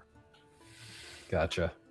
That said, yeah, beast bones you cannot forage for it, so we'll get back to that one. But everything you can forage for, that's in the first block of things that you sent me, like with the ogre wax and everything, up to the draconid scales. Norden and Hannah, just split the list among yourselves. Pick which ones that your character is looking for. We'll make these rolls during break, because before we go to break, I want to go back to the woods outside of Vergen to Wreath and the statue.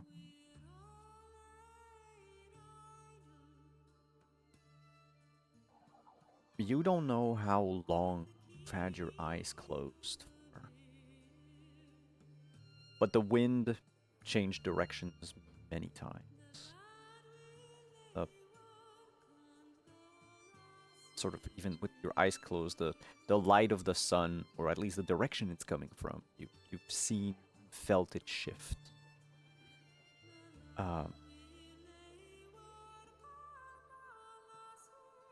The stillness of the glade is broken by not a sound, but a sight and a smell. First, it's the smell that arrives while your eyes are still closed. Do you remember what Taryn smelled like?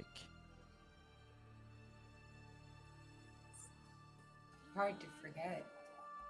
Like cedar Oh, your and sound is chamomile. weird. Oh, it is. I don't know if you're not on the... Sorry.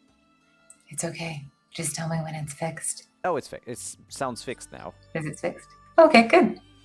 Excellent. Oh, there was a car going by outside. Maybe it was that. It's hard to forget. He smelled like cedar and chamomile. If they had been roasting by a bonfire.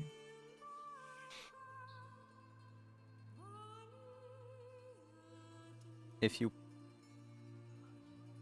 peek around,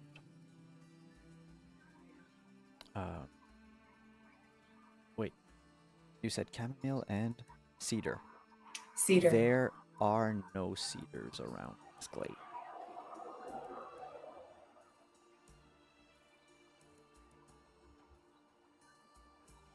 But his smell is in the air. And just as it fades away with the latest gust of wind, the latest breeze, you spy something that you hadn't seen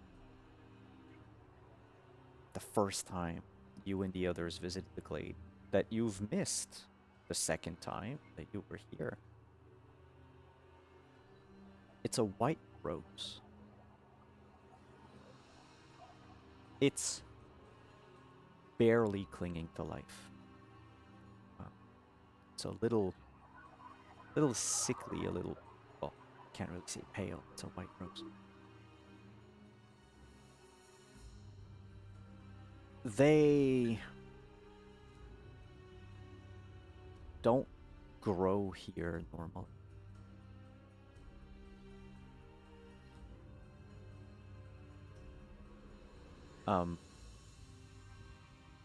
Wreath, what does a white rose could remind you?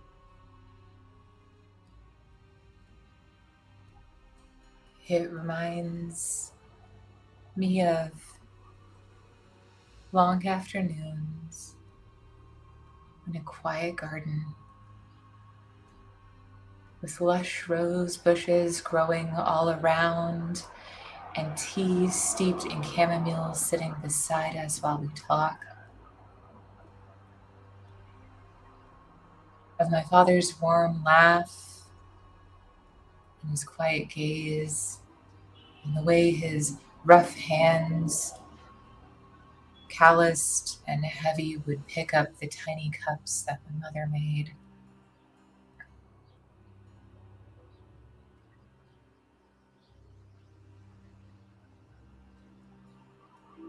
It reminds me of a time where the dead didn't haunt. and things seemed so much more simple.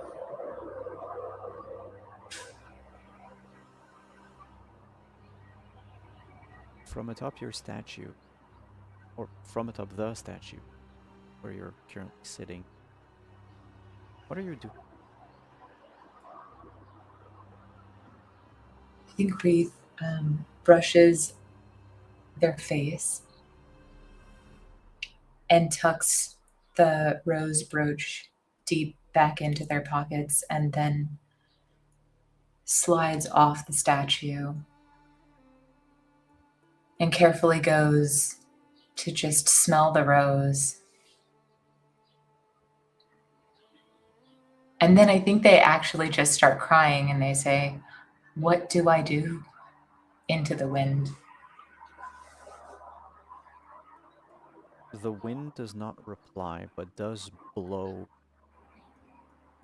hard enough for the rose to uproot, sort of tumble. Wreath will try and catch it. You're agile enough that, yeah, there's no problem. But it tumbles north. North? It almost feels, I don't know, maybe it's because you're looking for a sign.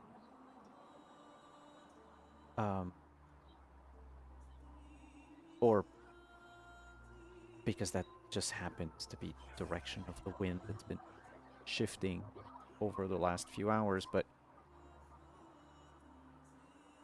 of this entire sort of meditation, that was not broken by any of the ghosts. The only thing that stands out is a small white rose being blown to the north.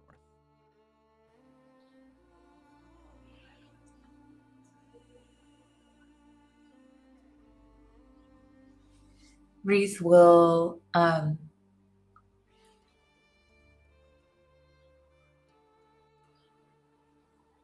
hold the rose, and then they'll ask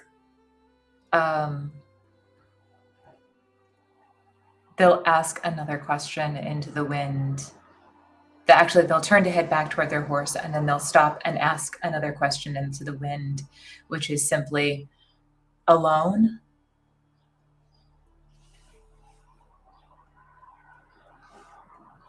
The wind carries no answer. As much as you can fear what the answer should be, it seems like you will have to make that choice and trust it's the right one.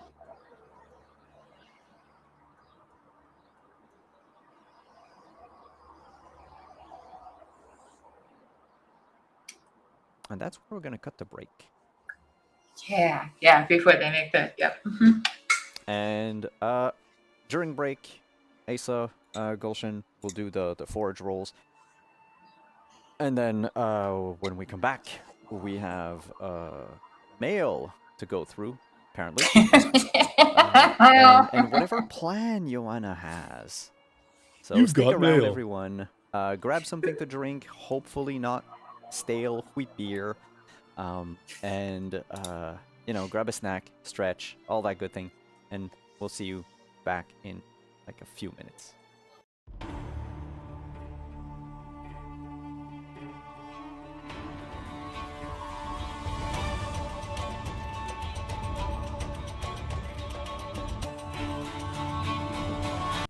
Hey, we're back.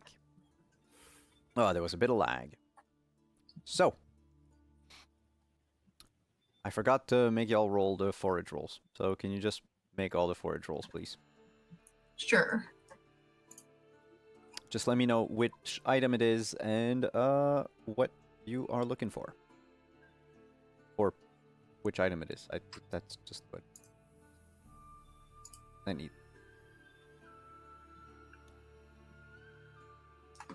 I will do Goshen, some of the you cave did- stuff. So Okay. let's start with Ogre Wax. Wilderness Survival you wanted. Yep. That's a 12. Ogre wax, ogre wax, ogre wax. Where are you? 12. You needed a 14. No ogre Oh, well. wax to be found in the caves around Vergen. Etching Acid we already have. So I'll skip to Sharpening Grit, which is also found in Mhm. caves. 19. Yes. You find 3 units worth of sharpening grit.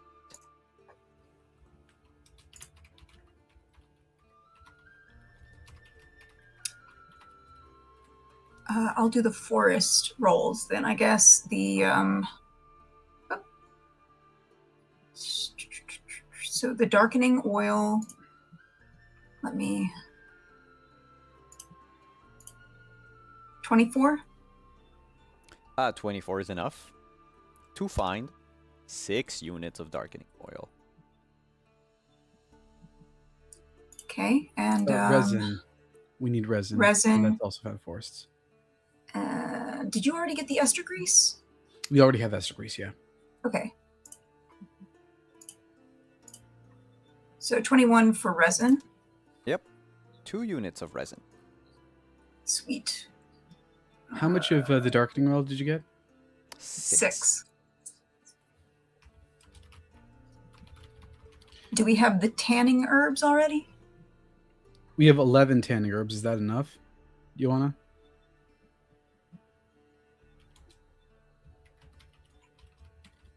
Yeah, the tanning herbs are mostly just to make leather, so I would need an associated amount of cow hides as well. So Okay. That's okay. So I'll look for some cotton. That should be easy, right? In the fields around Mahakam, not that easy. Well- but it's, you have it. And much it's a cotton? D10 in this case, so 6 units of cotton.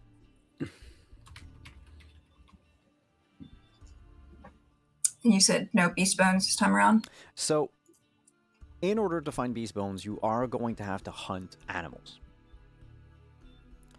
Okay. There's small game that you can probably find within a day's ride of Vergen. Of course, going into the Vergen woods, you can definitely find bigger game. It's up to you. It's just the woods are farther out than a day. Oh. Even on horse? Yep. But like I said to Reith earlier, unless you don't want to sleep. If you just push it, you can get from Vergen to the woods in 14 hours. What do we think? Do you want me to go get you some beast bones or save it for next time? I can go. I'll push it. What do I need to roll? Yeah, endurance. We're Okay. spending a whole 24 hours up.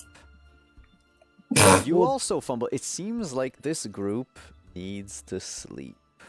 I'll join Yeah, up we're with not Lisa. good without sleep. Nope. No, Gulshan's Yeah. fine. But Asa, you lose half of your max stamina. Damn, okay. And just like with Reith earlier, with the fumble, until you get a night's rest or like a hot bath or a campfire or something for a few hours, you are going to have -1 to all of your rolls Okay. as the chill sets in. These woods. Are they the same woods that we found that statue in? It's the only woods around Virginia. No. Gulshan was meaning to go back to that. So I will make my way to that and say, good luck hunting, Asa. Hmm. And get He, someone else. gives the thank you, sort of nodding off, even as he says it. What would I use for hunting very quickly? It's gonna be a wilderness survival roll again. Okay. With a -1. Yeah, give me wilderness survival and give me stealth. Okay. The wilderness will, determine So the that's- type of game you find, and then And stealth is -1. 18. Cool. 2 seconds. Where are you? End of the book. Thank you.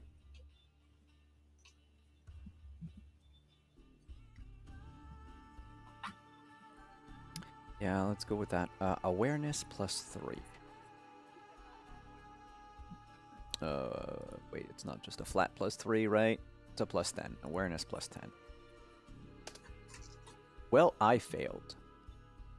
You manage to get the drop on a rather sizable deer. I was gonna say elk, but you're a bit too far south for that.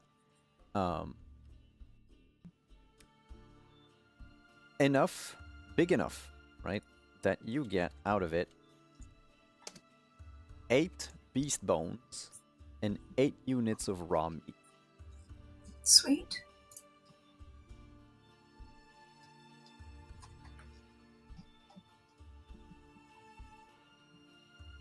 This takes you like a few hours, like a good like 4 hours around sunrise of just waiting patiently and tracking.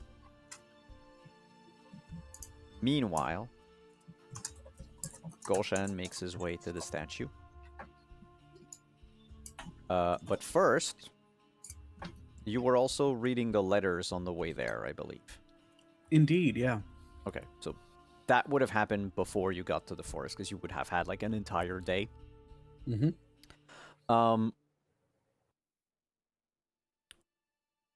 The most of those letters are written from an author. Let's say like they are signed the Vergen Group.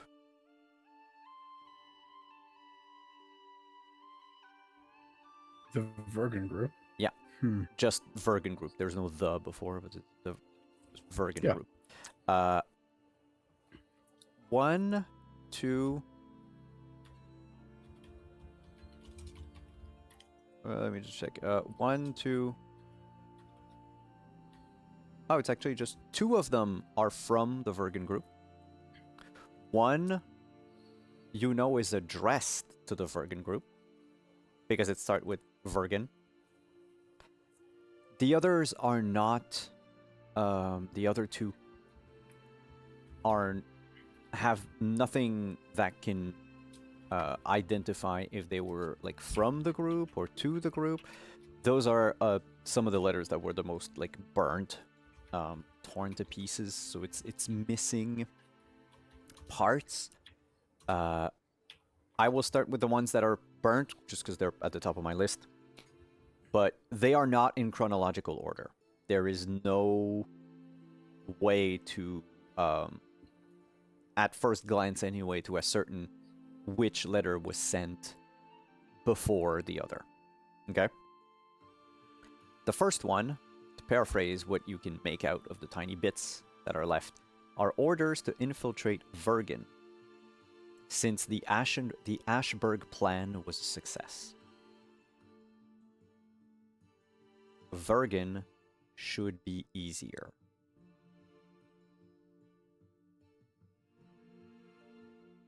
Another one, this one has enough that like a few sentences are complete. It reads, take a third of your group and send them towards Ban Macid. Prepare for a takeover there too.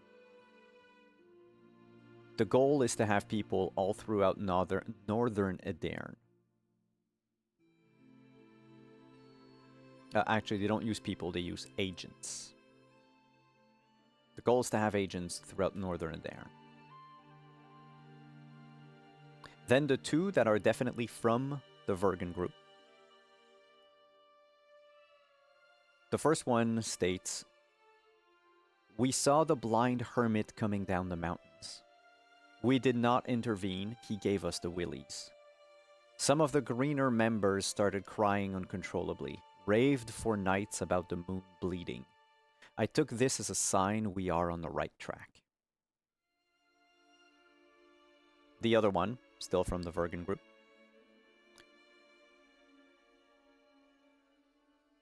Is the author, the writer of this, the author of this letter, wondering what the heads have in mind after phase 1. It feels off. We should create chaos, sow murder, not hide and play pretend.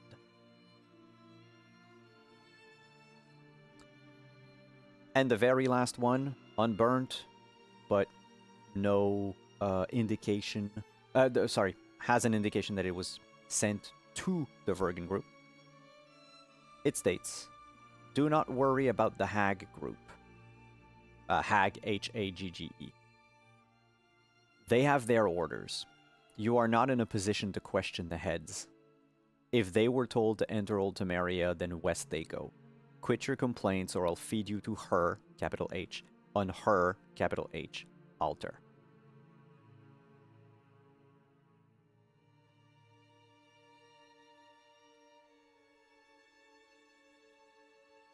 The best kind of spam mail. Hold on. So the third that was sent to Ben Mason, odds are that's roughly the number of people that can we account for with the Watchtower, isn't it? I can confirm or deny this with a deduction roll. Oh, Simon. Just have to make a deduction roll. Yes. Quite precisely, if you had marked down how many there were in each group, the group in the Watchtower is exactly a third of like the total group if you merged them with the ones that you saw in Vergen. So the Vergen group has been forced to flee, thanks to us. Mhm. The Hag group has gone west to Temeria. The Ashburg group is, as best as we can tell, still in Ashburg doing whatever they're doing. And the Ban Mason group is dead. With a 28 deduction? Yeah, you're spot on. Okay, there's some good there. There's also some bad because Ashburg is confirmed to be fully taken. And judging by the map, Flotsam, Whitebridge, Egrimore, and the Hag group has probably gone further to Glean. Dear, oh dear. This is a huge undertaking. Okay, I've made notes. Just to make sure, one last thing. The H for heads is also capitalized. When it says, if the heads want them to yada yada yada, it's heads with a capital H. By a group called the Heads. Okay. Heads with a capital H. So the organization seems to be these several groups are sent out unaware of aware that the others exist, but unaware of each other, others' orders, and not to question those orders. Their orders are to stay hidden, not to cause murder and mayhem, as far as we can tell, and blend in. But something was pushing them not to here, which is why Vergen got to what Vergen got to. Okay. And these people are being led by the Heads. There's a threat of being fed to her on her altar, which means this is they are believers in somebody. And then, of course, there's the blind hermit and the moon bleeding. Yep. Noted that down. Seems familiar. That's all I'm going to say. I feel like if they're on the right track, then they and us are actually we're searching for the same thing, but not necessarily for the same reasons. Because they got the dreams we did too. Old hermit, blind hermit. I don't tell any of this to Asa unless Asa asks. Because what would I say? The thing about the moon bleeding, though, it's some of the greener members started crying and raving. The way what's left in the... But that letter is unburned, so what's written in that letter seems like it did not affect other perhaps the writer was not affected by it, the way it's written. Yeah, I got that. Cool. Well, what does that mean? Because we had those dreams too, and it did not lead us mad. And then I said goodbye to Asa and head towards the statue. To be fair, you can't be led mad if you're already a little crazy. I'm perfectly sane. I was.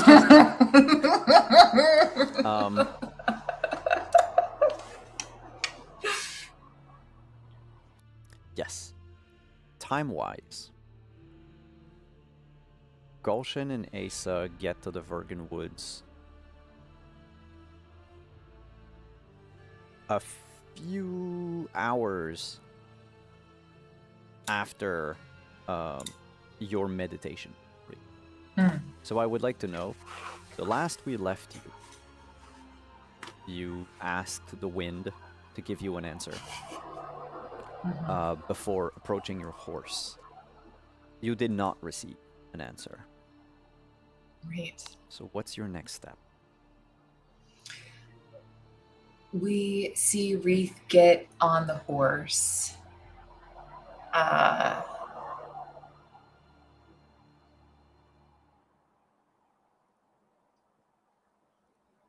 Hang on, I'm double checking the map really fast. Oh, dude, rats. Here we go. What I'm looking to understand is Wreath going to run into them regardless of which direction they go, unless they start going directly north right now? If you start going directly north, probably the woods are big. The chances of, unless you go back on the road, then yes, there's a chance you meet with them because you would be leaving the woods to go on the road, and they would probably be, like, you wouldn't pass each other, but you would see in the distance, hey, this is Asa and Gulshan, going into the woods as I'm leaving. But if you decide to leave through the north, no, they are nowhere near you at that point. If I was originally thinking Wreath would head back to leave the horse with Joanna. So are they going to run into these guys as they do that? Yes. If you wanted to go back towards Vergen, yes. Yeah. So that's what they're doing is they get on their horse and they're headed back toward Vergen. Then maybe halfway out of the woods, as you take the same path that the group of you took the first time to get to the glade, and that you took again earlier today, you would encounter on his horse Gulshan.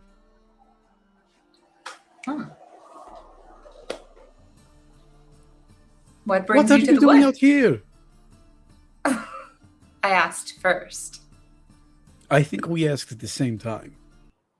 Oh, so neither of us should answer then? Joanna wanted to look for things, so Asa's already run off. Asa's going hunting. And I thought the statue was in this area, so I will come and look at the statue because it's been on my brain. Also been reading letters. Now you. Excellent. Then perhaps I could leave you with a horse for Joanna to return back to her with the things you are gathering. Rita, why are you here first?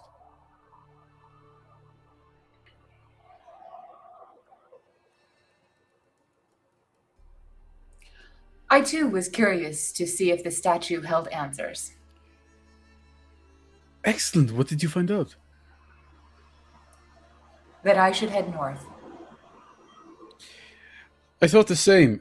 Hold on. I still have that map. I bring out the map, and I've now drawn a line from the statue going vaguely northeast, like northeast.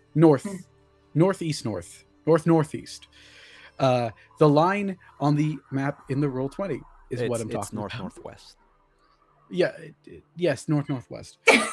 Sorry, I'm tired. It's okay, but we, yeah, it's the do- pale blue line. Yeah. Neswa, right.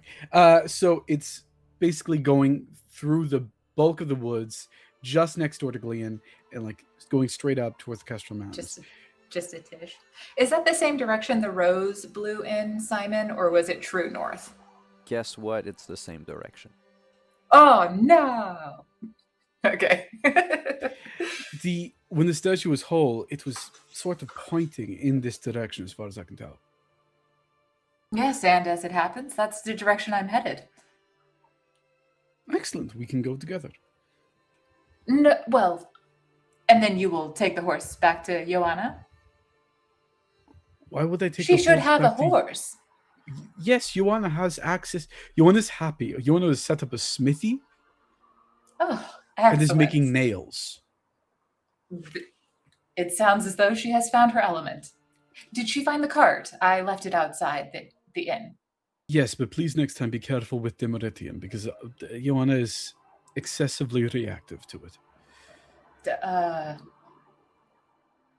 How do I know what it looks like? Hold on. I have... he brings out the equivalent of flashcards. Like Witcher flashcards. Just a small... A like... for apple, D for Duridium. No, but they all have like an image on the front and what they are on the back because he did teach a couple kiddos back in the That's day. true. This is what it's for. And he goes to Dimeridium and has like a drawn picture of Dimeridium on it.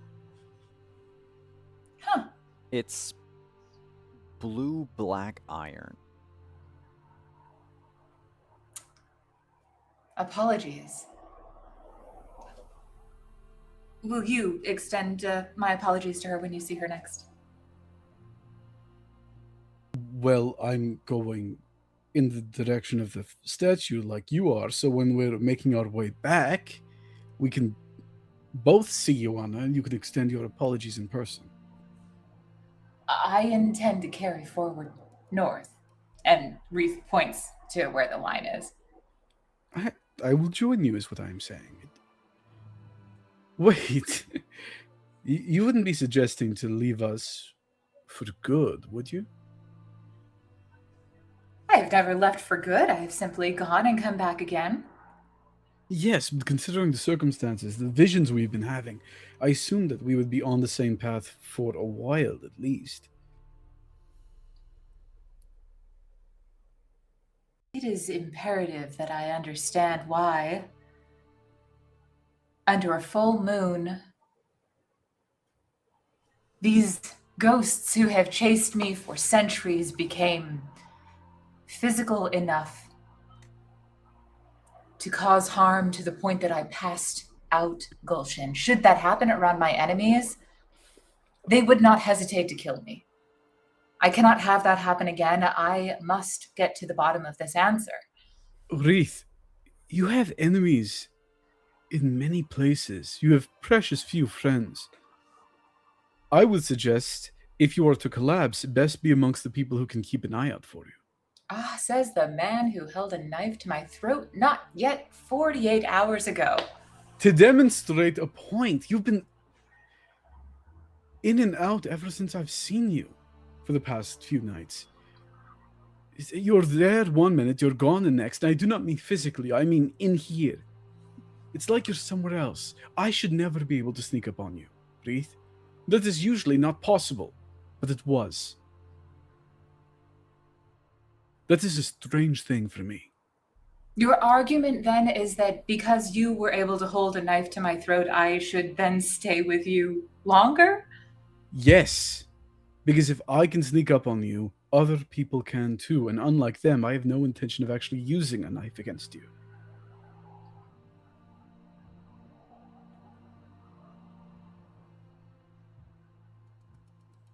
You trust me Give me so your little to think word. that I would hurt you? I trust no one, Gulshan. What sort of world is trust? It is only to be betrayed and shattered upon the ground. Every decade you come to my door. Every decade I try to help you. Every single decade. What is that if not trust? An arrangement. No, Wreath, that is friendship. That's companionship.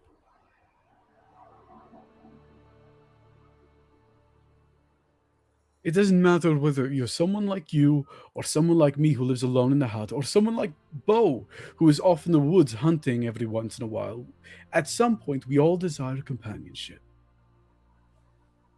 Bo has his dogs and he comes into town every once in a while. I have my practice, and I have people coming to my door once in a while. And you came to me every decade. For decades. And I brought you necessary things. Those door hinges, the wart's root. I do not need door hinges or wart's root. And also, whatever that was shaped like a flower but also stung. I did not need that either. I just took thought it. that was most fantastic. In what I- world does a flower sting? I do not know, and I did not like it, but I kept it because, to be frank, I thought you were being kind. I thought you were, not that you were trying to pay for whatever. Why would I need payment from a friend to fix a curse I haven't fixed yet?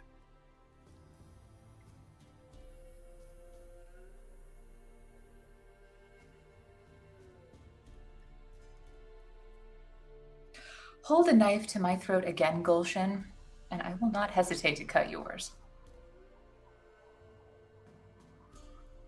I do not think you'd have the ability to, given the chance.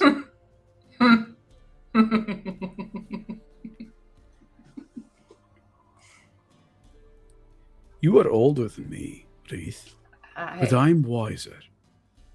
Oh, come now, wiser. What a word to say, to banter about. Wiser, For one indeed. thing, I know that during this conversation, I have surreptitiously steered both of our horses to the direction in which we're already planning to travel. Have you? Toward the north? Northwest. It is slightly west of north. It is not just north.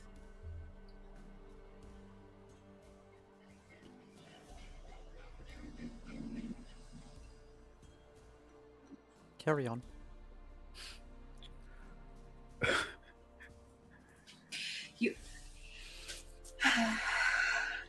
I intend to do a slight investigation, and by the time that the sun is properly set, Ace will have done his hunting, and we will all go back together. And worst comes to worst, make a trip out again to do more investigation of our own. Oh, and I found something.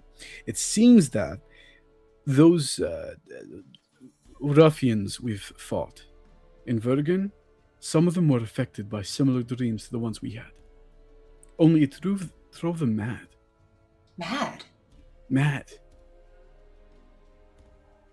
That is It puzzling. seems to be specifically the youngest amongst them. Or the newest? There had been signs of some other person long before me. Long, perhaps before even the crew came to Vergen, but there were certainly some who had taken everything off of the castle, anything of worth, of value, long before these cultists, for lack of a better word, had settled upon the ground. And even then, there were signs that others had looted far below before I had gathered any of the swords. It sounds like they came in where someone else left, but here's something more interesting. Now that you bring it up, they are in fact cultists.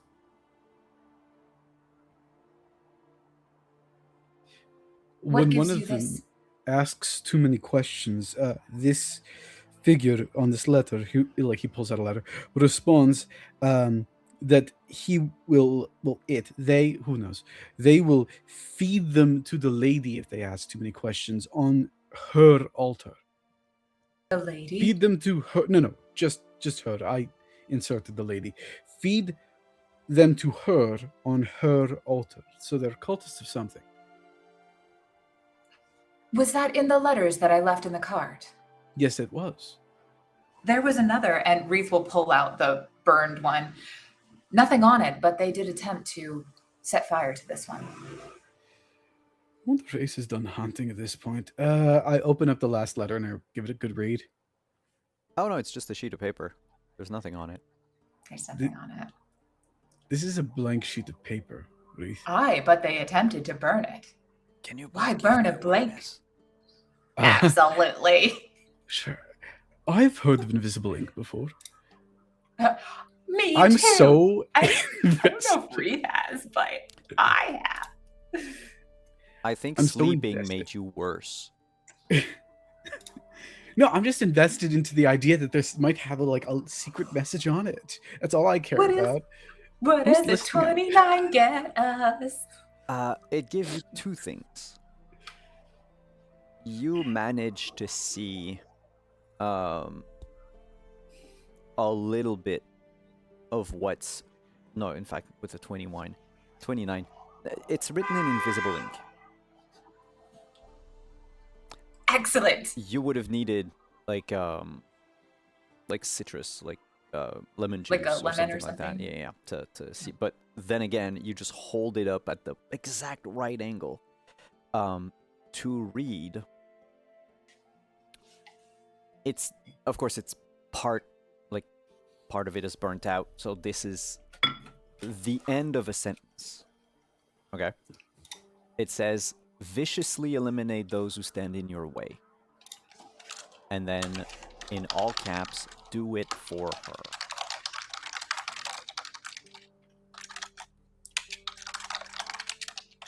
Interesting. And also,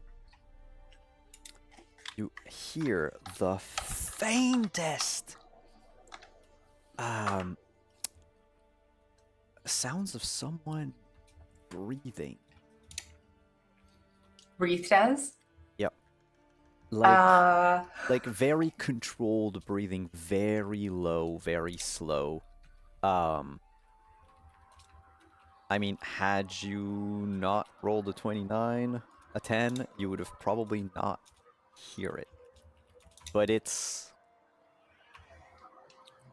about 20 feet downwind of you in the bush. So they even made sure that their scent wouldn't hit Wreath. Yeah. I mean, 29. It's hard to make them out, but it's Asa.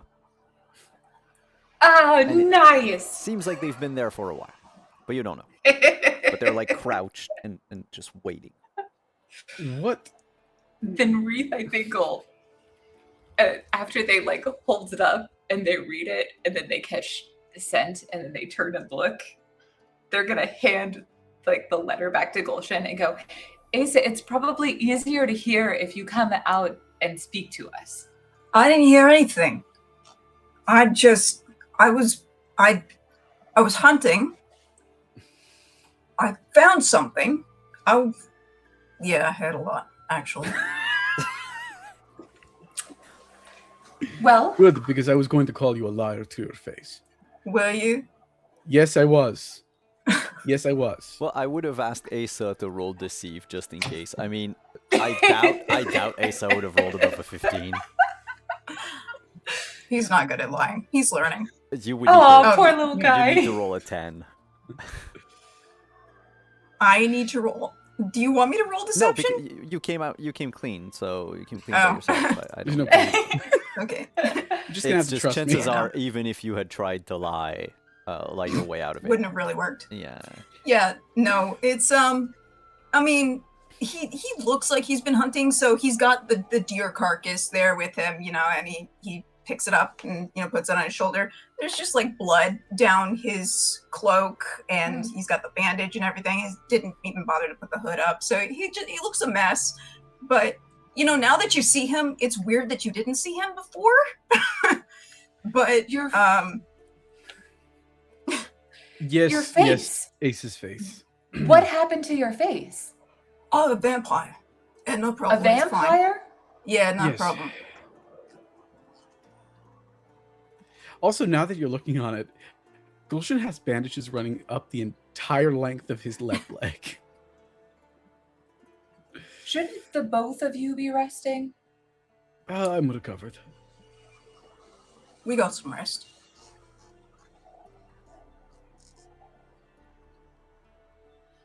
Asa, what is friendship to you?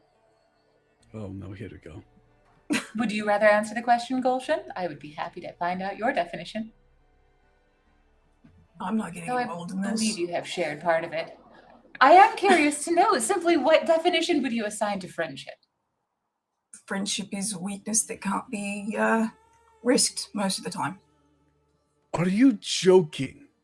An excellent point. You two are absolute fools. Absolute fools. And yet, alive, well, and in my case, unburned. I am alive too, and I do not trust friends easily. And the last time I had a proper friend, he turned out to be a vicious, murderous asshole. So believe me when I say I know both the costs of friendship and the benefits of friendship. But that does not mean we run off on our own and do not explain our feelings when they are hurt. Then my feelings are hurt, Gulshan. Then I am sorry, Wreath.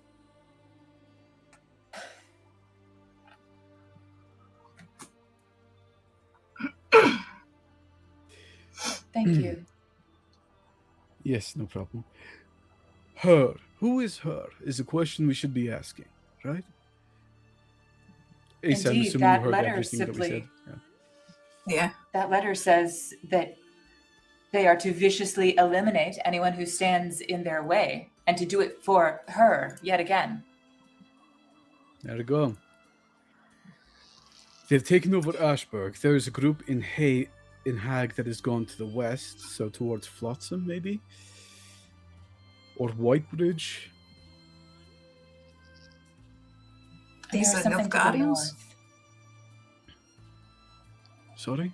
You two spoke at the These are exact same time. Nilfgaardians? Sorry. Nilfgaardians, probably. They speak in Nilfgaardian tongue, for sure. But they're not... I do not think they are part of the White...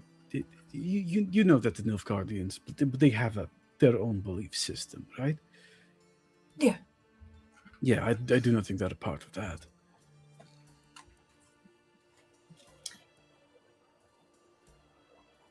So, GM, off the top of my head, I know that sometimes people will worship like Leshens and things as deities. Is there anything that is specific to Nilfgaardian areas that I've heard get similar treatment that is like something that a Witcher training role would?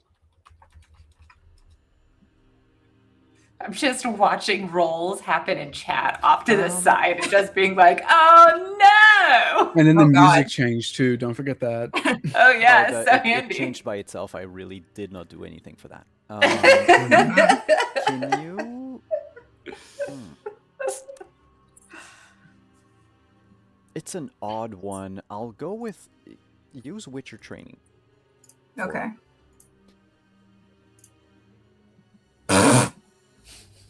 I don't know. So Oh with my an- gosh! with Oh an you 11. guys! with an 11,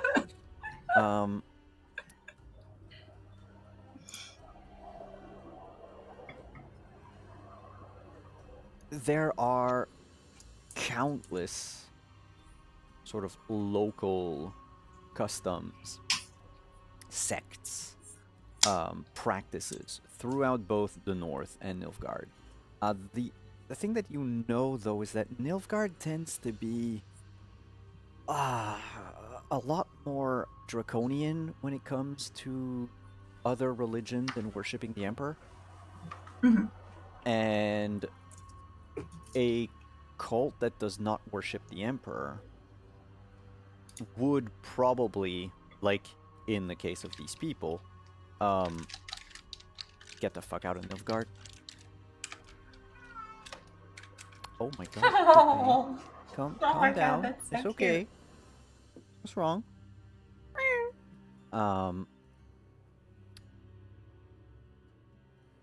Have there ever been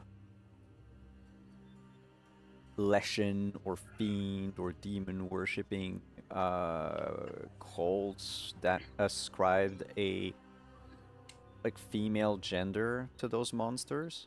You with an 11, you have no idea. You've never encountered any. Your master, yeah, I guess My Corwin mentor. was like your My dad. dad. Yeah, your Witcher dad never told you anything about those either. What else with an 11? Oh, okay, so in some cases, there are people who develop a sort of addiction to succubi and might start worshipping them, but like a group of like 30 some odd people, kind of weird. Hmm. Yeah. It's normally just like 1 or 2 or 3 men in in the hunting territory of the succubus, and they eventually all end up dead. Can't think of anything that would be relevant to my area of expertise that this would relate to. I'm not particularly religious, though, to be perfectly honest with you.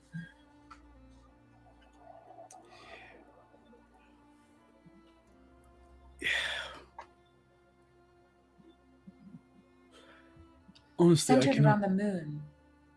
Yeah, You the said. moon. The moon. No, they had dreams about the moon. It wasn't. I don't know if it was connected or not.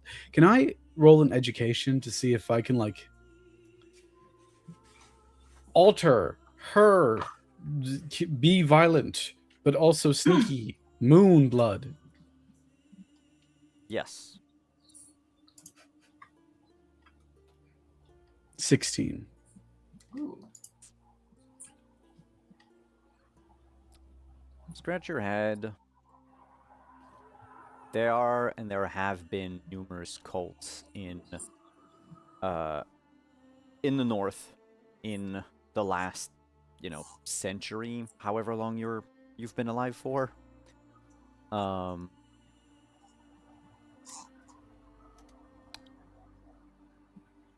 The just go here in my notes just a second. Yep. There we go. There have been countless of them. In some cases, they were I was gonna say humanized. Okay, humanized as in humans adopted and transformed a deity to, it was colonized by humans, if you will. Colonized elven deities. That was definitely a thing. There is a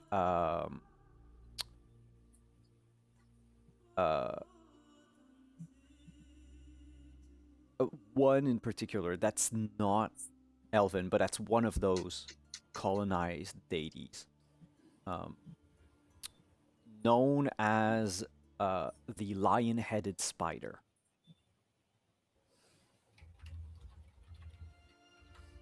It's one of those, and with a 16, it's hard to figure out a lot of info without going to like a library or something, but it's a religion that existed back before the first landing, but like the indigenous humans of the continent. So, like, there were humans on the continent. The very first one after the conjunction of the spheres. They are not the ones who will eventually end up in Novigrad and create the North and blah blah blah. Those are, we're talking about humans that arrived way in the past. Let's say that.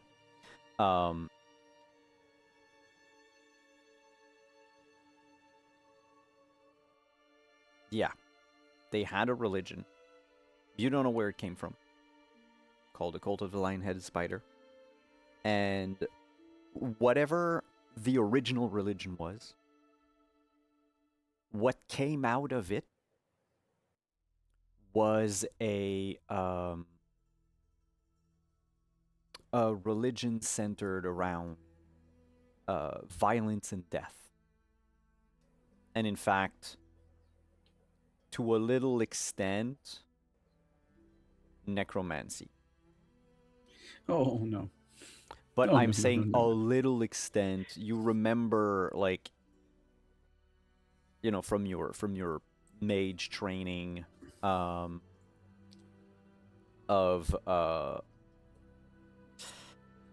the lion-headed spider as a motif in certain books that were, of course, completely illegal and, you know, forbidden to read.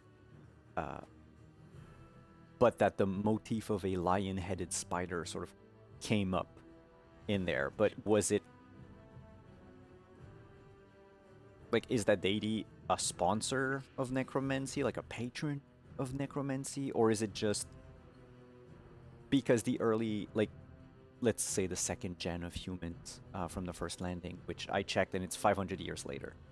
So those people who arrived, like the Nordlings, when they colonized those religions, they made it about death and murder. And is it, like, because of that some necromancers took her symbol and just incorporated it in their stuff? Or is it, like, there's no way to know with a 16 at that point. That's, like, where your knowledge ends. But it was a she. That deity is clearly a woman. The problem with necromancy is that it's like heroin. No one ever just stops a little bit. Could I use deduction to try and see if I'm on the money about this lion-headed spider hypothesis? Or Go right ahead. 21. So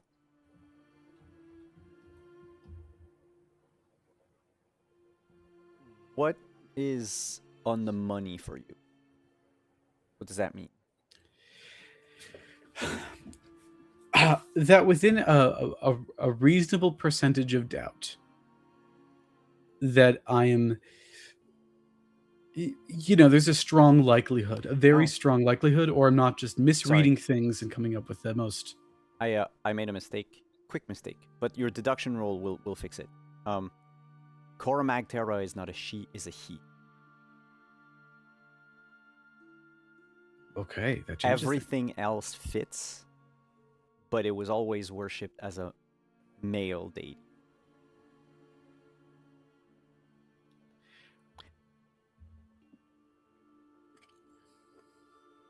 You've been out of Zeracania for a while, right? Yeah, in and out. There are, and with a 21 deduction, there are deities that exist that are worshipped in Auckland and Zeracania that are women. Like, yeah.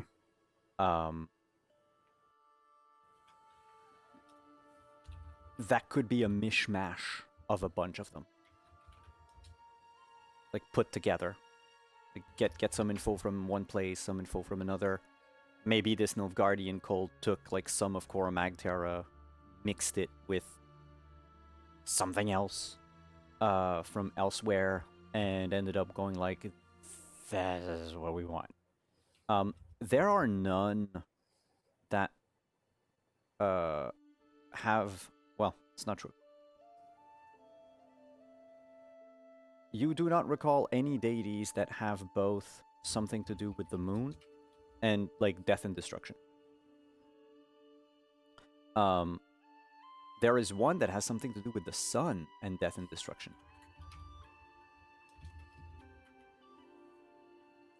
And that's Lilith. Yeah, I know that one. Mm-hmm. Yeah.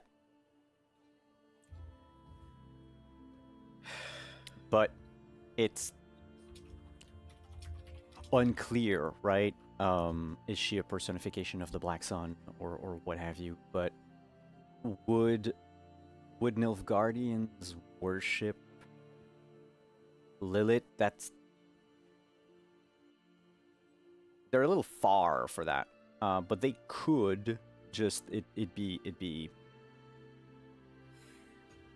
would make them pariahs, definitely. Which would explain what they're doing up in Adurin away from Nilfgaard, or what remains of it.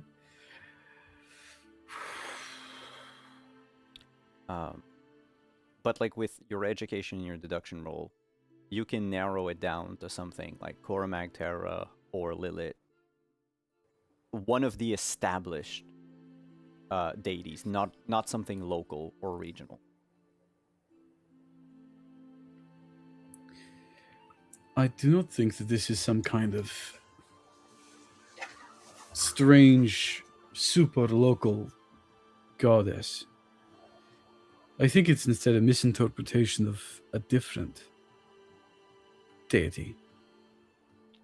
But I'm caught between two. One makes some sense, but is male, and the other makes some sense, but is a patron of the sun, not the moon. Can Reed roll education to see if they can, if they have, I mean, I don't have anything in education, so probably not going to go to us anywhere, but. Or you could just ask. You could ask, what are the names? Oh, I was thinking like, does Reed, because they've been around for centuries, right? Like, can they help narrow this down beyond what Gulshan's got based on the direction he's aimed them in? smart. Sure, that would be education. Okay. It's a 10. It's both the names that Gulshan said. Actually, I don't know if you'd recognize one of the names I said, because I would say Korum Ag Tira, and then I would say Nia. Yeah, Nia. Well, neither of them rings any bell for Wreath.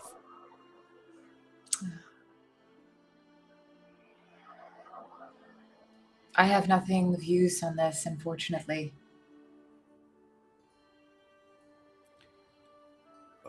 Well, at least we have a smaller, greater idea, rather than it being possibly anything and anyone.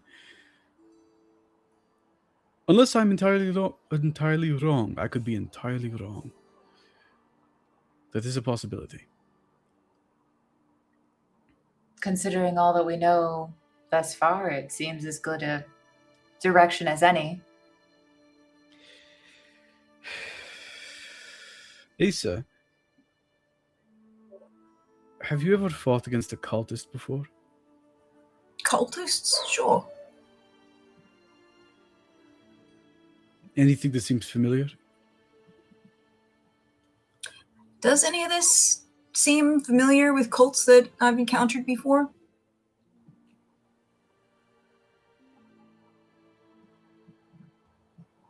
I'll give you this. That mage that operated on you, Mm-hmm.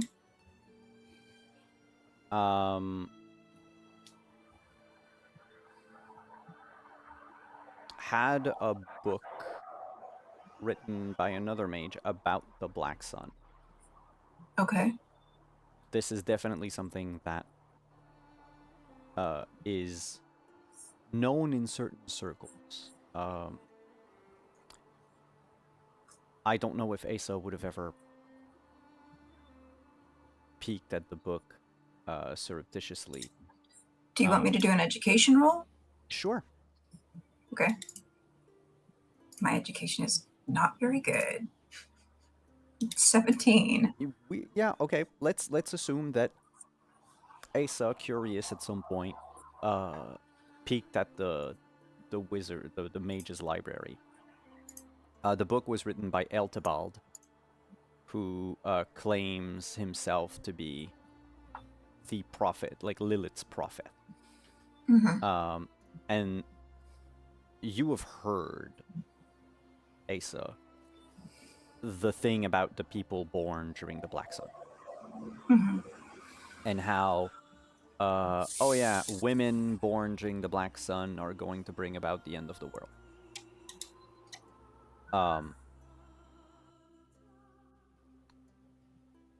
The way Eltebald talks about the Black Sun and the end of the world and all of that, like, it feels very religious in a way, and it would definitely, it would not be surprising to have like someone stumble upon this and like start a cult around.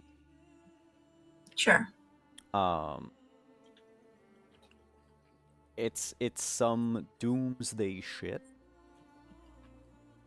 But you are at the end of what, like the third major war in what, 3 decades? Mm-hmm. Not even. People might be driven to the brink of sanity. Just say the end of the world is nigh, and you can probably get like a good group of people following around. That mage that operated on you seemed to believe that Altebald was right, and like it's just a thing. It'll happen. Yeah. And that's why we should kill all the women that are born under the Black Sun. Yeah. I don't know if, haven't encountered any cults per se that had this particular viewpoint, but have certainly encountered someone who had this particular viewpoint.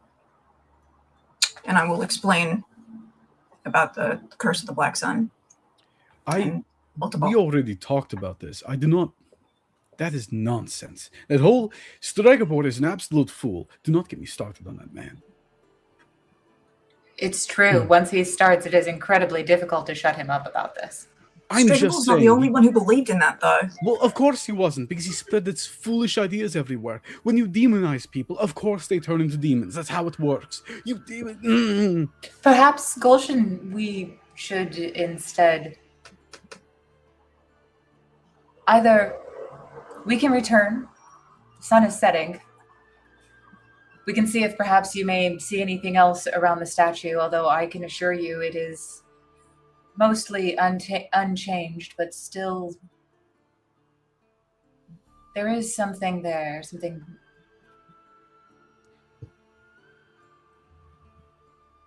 there. Yes. So perhaps we would see something, or perhaps we return to Joanna, but you're right. I cannot imagine this is something we will solve here. Solves nothing, and is in fact probably against what we need. Just because some people believe in something, of course they believe in it, that's not make true, and at the same time... Should you want to rant as we move, I would encourage it. You're not specifying that we should... You're not specifying that you believe in it, so naturally, of course, there's more than just like about it. I am not upset. Before we close tonight's session, there's 2 things. Joanna. Hi. What have you been up to today? Toiling away at the forge. Trying to make myself useful. Toiling in the sense of making things for the people of Vergen, or working on a project of your own? Do I have to pick one or the other? You can definitely do both. I'll just ask you for a crafting roll for the general helping the populace. And that has its own DC. I don't think I have everything I need for my projects, so I think I'll focus on the people for today. Okay, just give me a crafting roll. I'm looking at the DC. It's 15. 15. Here we go. Oh, do I get a bonus because I'm at a forge? It's not a Tinker's Forge, so yeah, no, because normally the Traveling Forge is just like you have enough shit to I have work the with. ability to Or make. right now you have the whole thing, so I would say give yourself a +2. Okay, +2. Here we go. 25. Oh yeah, you hammer them nails, door hinges, Tunk, candle holders. tunk, tunk. So boring. Fucking nails. But you make like a good amount of them. Enough that, Mhm. you know, they can probably get to work putting a house together and start on like the frames and the foundations. I think between smithing mundane items, she has a piece of like vellum or whatever works for paper here, and is Paper. And is scrawling with some graphite or chalk or something to for the designs. For Asa, there's what appears to be a outline of a jacket and trousers. For Wreath, there is what looks to be a small blade of sorts, with the words "Wyvern scales!" ! Question mark. Kind of like, how the fuck am I going to get those? Mm-hmm. And for Gulshan, there's just a small note of how to steal Gulshan's jacket when he's not looking. With some ideas about when he's sleeping or when he's in the bath, or just some ideas. Yeah. And as we... But- go. No, just Joanna, between plans for the future and the wares that she's making today, Joanna just try to take it easy. The foot still hurts. Sits down, and she understands that nails, hinges, all the stuff is boring, but boring is sometimes the foundation of like what builds stability. And sometimes you're going to miss boring when you're fighting for your life, or when it's cold out or drenched and there's a hole in the roof. So she understands it's important work, but there's a part of her that looks around and sees while she is doing important work. She is alone. And there's like that kind of quiet that sets in, and she looks a little uncomfortable. Well, if it helps, as we fade out on this scene, and we go to the one little last thing that I want to talk about for tonight, but before I get there, Joanna can give herself a +1 reputation as a helper.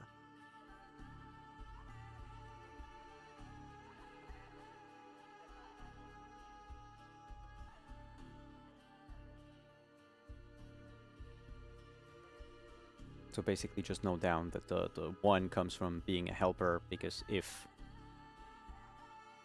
you're trying to use a different reputation for something, I don't know, if you become like a hardened criminal, a well-known wanted fugitive, helper might not help you in that, if you want to intimidate someone or something.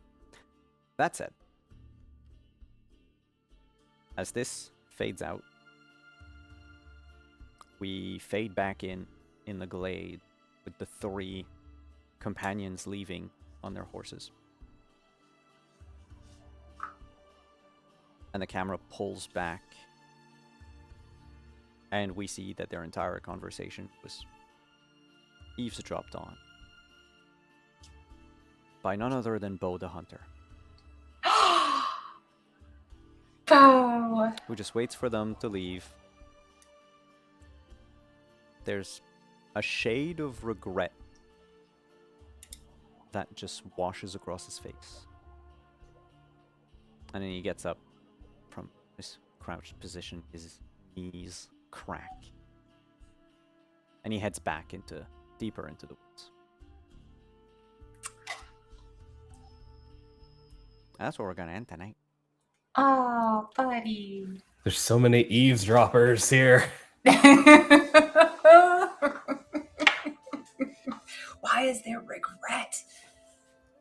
Because he's betrayed us and he likes us. That's what's happened. Guaranteed. I don't trust anybody.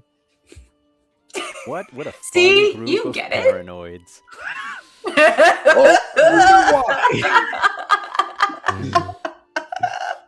Well, friends, today was a day. Well, in fact, today was 2 days. But I know that some of you do have to go soon, so let's get these outros out of the way. Tell us who you are, where we can find you. What was your love for tonight? I'll start at the top of the overlay with the actually 2 people who gotta leave. So when your outros are done, if you have to go, go. But Joanna, the floor is yours. Hello, Mutsai. I played Joanna. Had a lot of fun today. You can find me at Yutsai at Blue Sky, which honestly I don't use enough. I gotta get into the habit of, or maybe I don't. Social media is Anyway, love for tonight. I mean, I think Gulshan put it best. We were in so much danger, and now it seems like it's kind of weirdly a calm before another storm.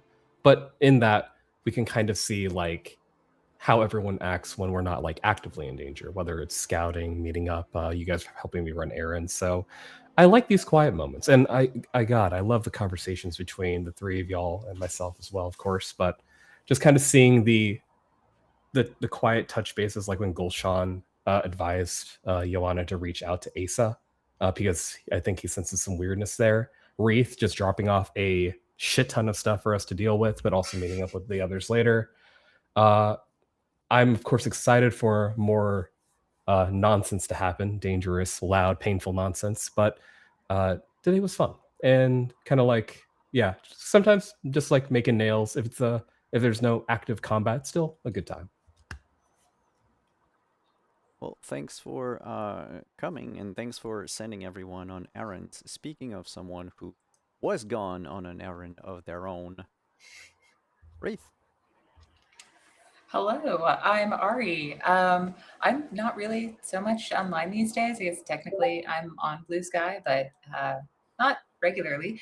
But you can see me live in Seattle if you're here. I'm in the show Spellbound. I'll be the next couple. I believe it runs through May 17th, and it is improvised romantasy. So a lot of fun. Last time I got to play a very evil king who definitely got killed in the end. So fantastic time. A lot of the tropes that you know and love when it comes to romantasy. Tonight I had so much fun. It has been a brutal couple of weeks just for me with like my personal life and everything going on. And so to come in here and to play with this bunch of just lovely, amazing, talented people was a pure delight. You know, from Nordian, from that scene between Gulshan and Wreath, where Wreath is basically saying, "I'm leaving. Will you please take the horse back to Joanna?" And then Gulshan's going like, "What are you even thinking?" And having that sort of sort itself out and opening up the door to the friendship conversation. And then having Asa, Han, like coming in with the answer of the friendship is like, "No, it's a risk. We shouldn't do that." And like having that be the backlay with this group of people that still keep deciding somehow between the glue that is Joanna and the glue that is Gulshan to stick together and to keep, I would say, mostly doing good things. Although I think I think Simon noted accurately that we are not heroes; we are people, and I think that's very, very true for all of us. But yeah, it was really, really lovely. Simon, I love what you did with the glade scene and having Tarin and the rose. That was a very cool way to answer the ancestors question. Just, and of course, I think I wrote it in our chat over here, but when when Gulshan went to go talk with Joanna, and Joanna's like, but how were you, Gulshan? And it's just like, the therapist is in. I feel like Joanna just like opens up the door for people to like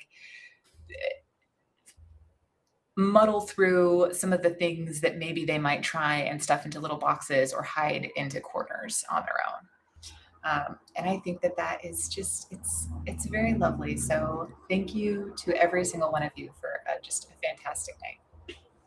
Well, thank you for coming and for playing, and we'll see you next week. Yeah. Ciao.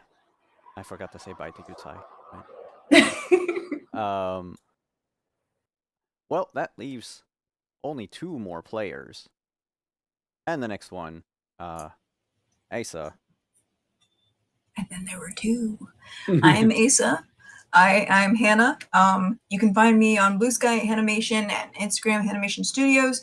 At the moment, this is the only tabletop streaming thing that I'm doing, and I'm having so much fun doing it. So I appreciate being here every single week. And today, my love has to go to Gulshan and Wreath. Y'all knocked it out of the park today with your improv scenes, and like Reed's whole scene in the glade was spectacular, but then that scene when y'all finally like confronted all the hurt feelings that you guys had been going out of your way to avoid, you're both so stubborn, and when you finally just like collided and had no other recourse except to finally face what you had been trying not to face all this time, it was just chef's kiss. It was so good. So like, thank you so much for the wonderful melodrama tonight. I very much enjoyed that immensely. And of course, Simon, thank you so much for, another great session. Even though this one was kind of quiet, it was interesting character study for all of us, I think. And it sort of showed what kind of people we are when there's not a lot that needs to be done immediately, and we sort of are left to our own devices and our own thoughts for a while, which can be a little bit scary for basically all of us. Yeah, pretty much. So, yeah. So thank you for that. I had a lot of fun tonight. Well, thank you for coming and playing. And I can't have all the sessions just be me lopping off your limbs one by one. Otherwise, it's not gonna last very long. Why have any session be you just lopping off our? Why is that the intention going? Never mind. It's not the intention. It's just I need to challenge your character's skills. And you play a healer, so might as well just put everyone through like incredible pain. That's So this not is the my reason. fault? But Gulshan, who are you? Where can we find you? And Shillalov. Hi, my name is Nern Ligadir. I play Gulshan, the Witcher's most painful healer, whose pronouns are also he, him. I have a lot of love to give today. I really love it when Asa tries to lie and then just gives up. It's one of my favorite things where there's just like, nope, no, fine. I don't care. Yeah, here's the truth. But crucially, one thing I really loved, Asa, is the fact that you're off on your own and you decided to insert yourself in the scene. And I love it when people make that choice. I hate it when people say, well, I'm off on the sidelines. I guess I won't do anything. No, insert yourself. You're important. You make this more interesting. Thank you for doing that, especially through a stealth check and trying to eavesdrop on us, because damn, that hurt. That hurt in a good way. I loved it. I also really, really love the fact that Joanna's on a crafting kick right now. I think the craftsman is such an interesting archetype that's rarely seen in other games. I'm excited to see just how deep in the weeds Yutsai can get. It was nice to have Wreath back. It's just nice to have Wreath back. And how dare you break my heart with that, Simon? Bo and I thought we had something special. I kind of sort of seduced him like one time, It's and he yes, and kind of was nice back. look, the world keeps going around Yeah, it's whether true. you are there or not. It is true. I just think that that was cruel and unusual, and you should never do it again. No, I loved Sure. it. I do like the fact that the world moves. I think it's really intriguing to bring a character that we saw like one time and have that character have more narrative weight. And I do like the fact that those characters don't just disappear when we go. We're in the woods now. Of course, Well, Bo's playing a part in this. That's cool. That means the world's alive, and I love to see it. And I there appreciate you keeping was track one of all of that. NPC, that was slightly recurring that suddenly disappeared. Like he went to sleep in a farmstead and then just Yeah, vanished from the face of the earth. I did notice that. Yeah, Yeah. Yeah, yeah, yep. yeah. It's weird, right? It is weird, but he said he was going to go off and do something, so I'm just going to assume that he's all right. I'll probably like expect him to come back in about a month.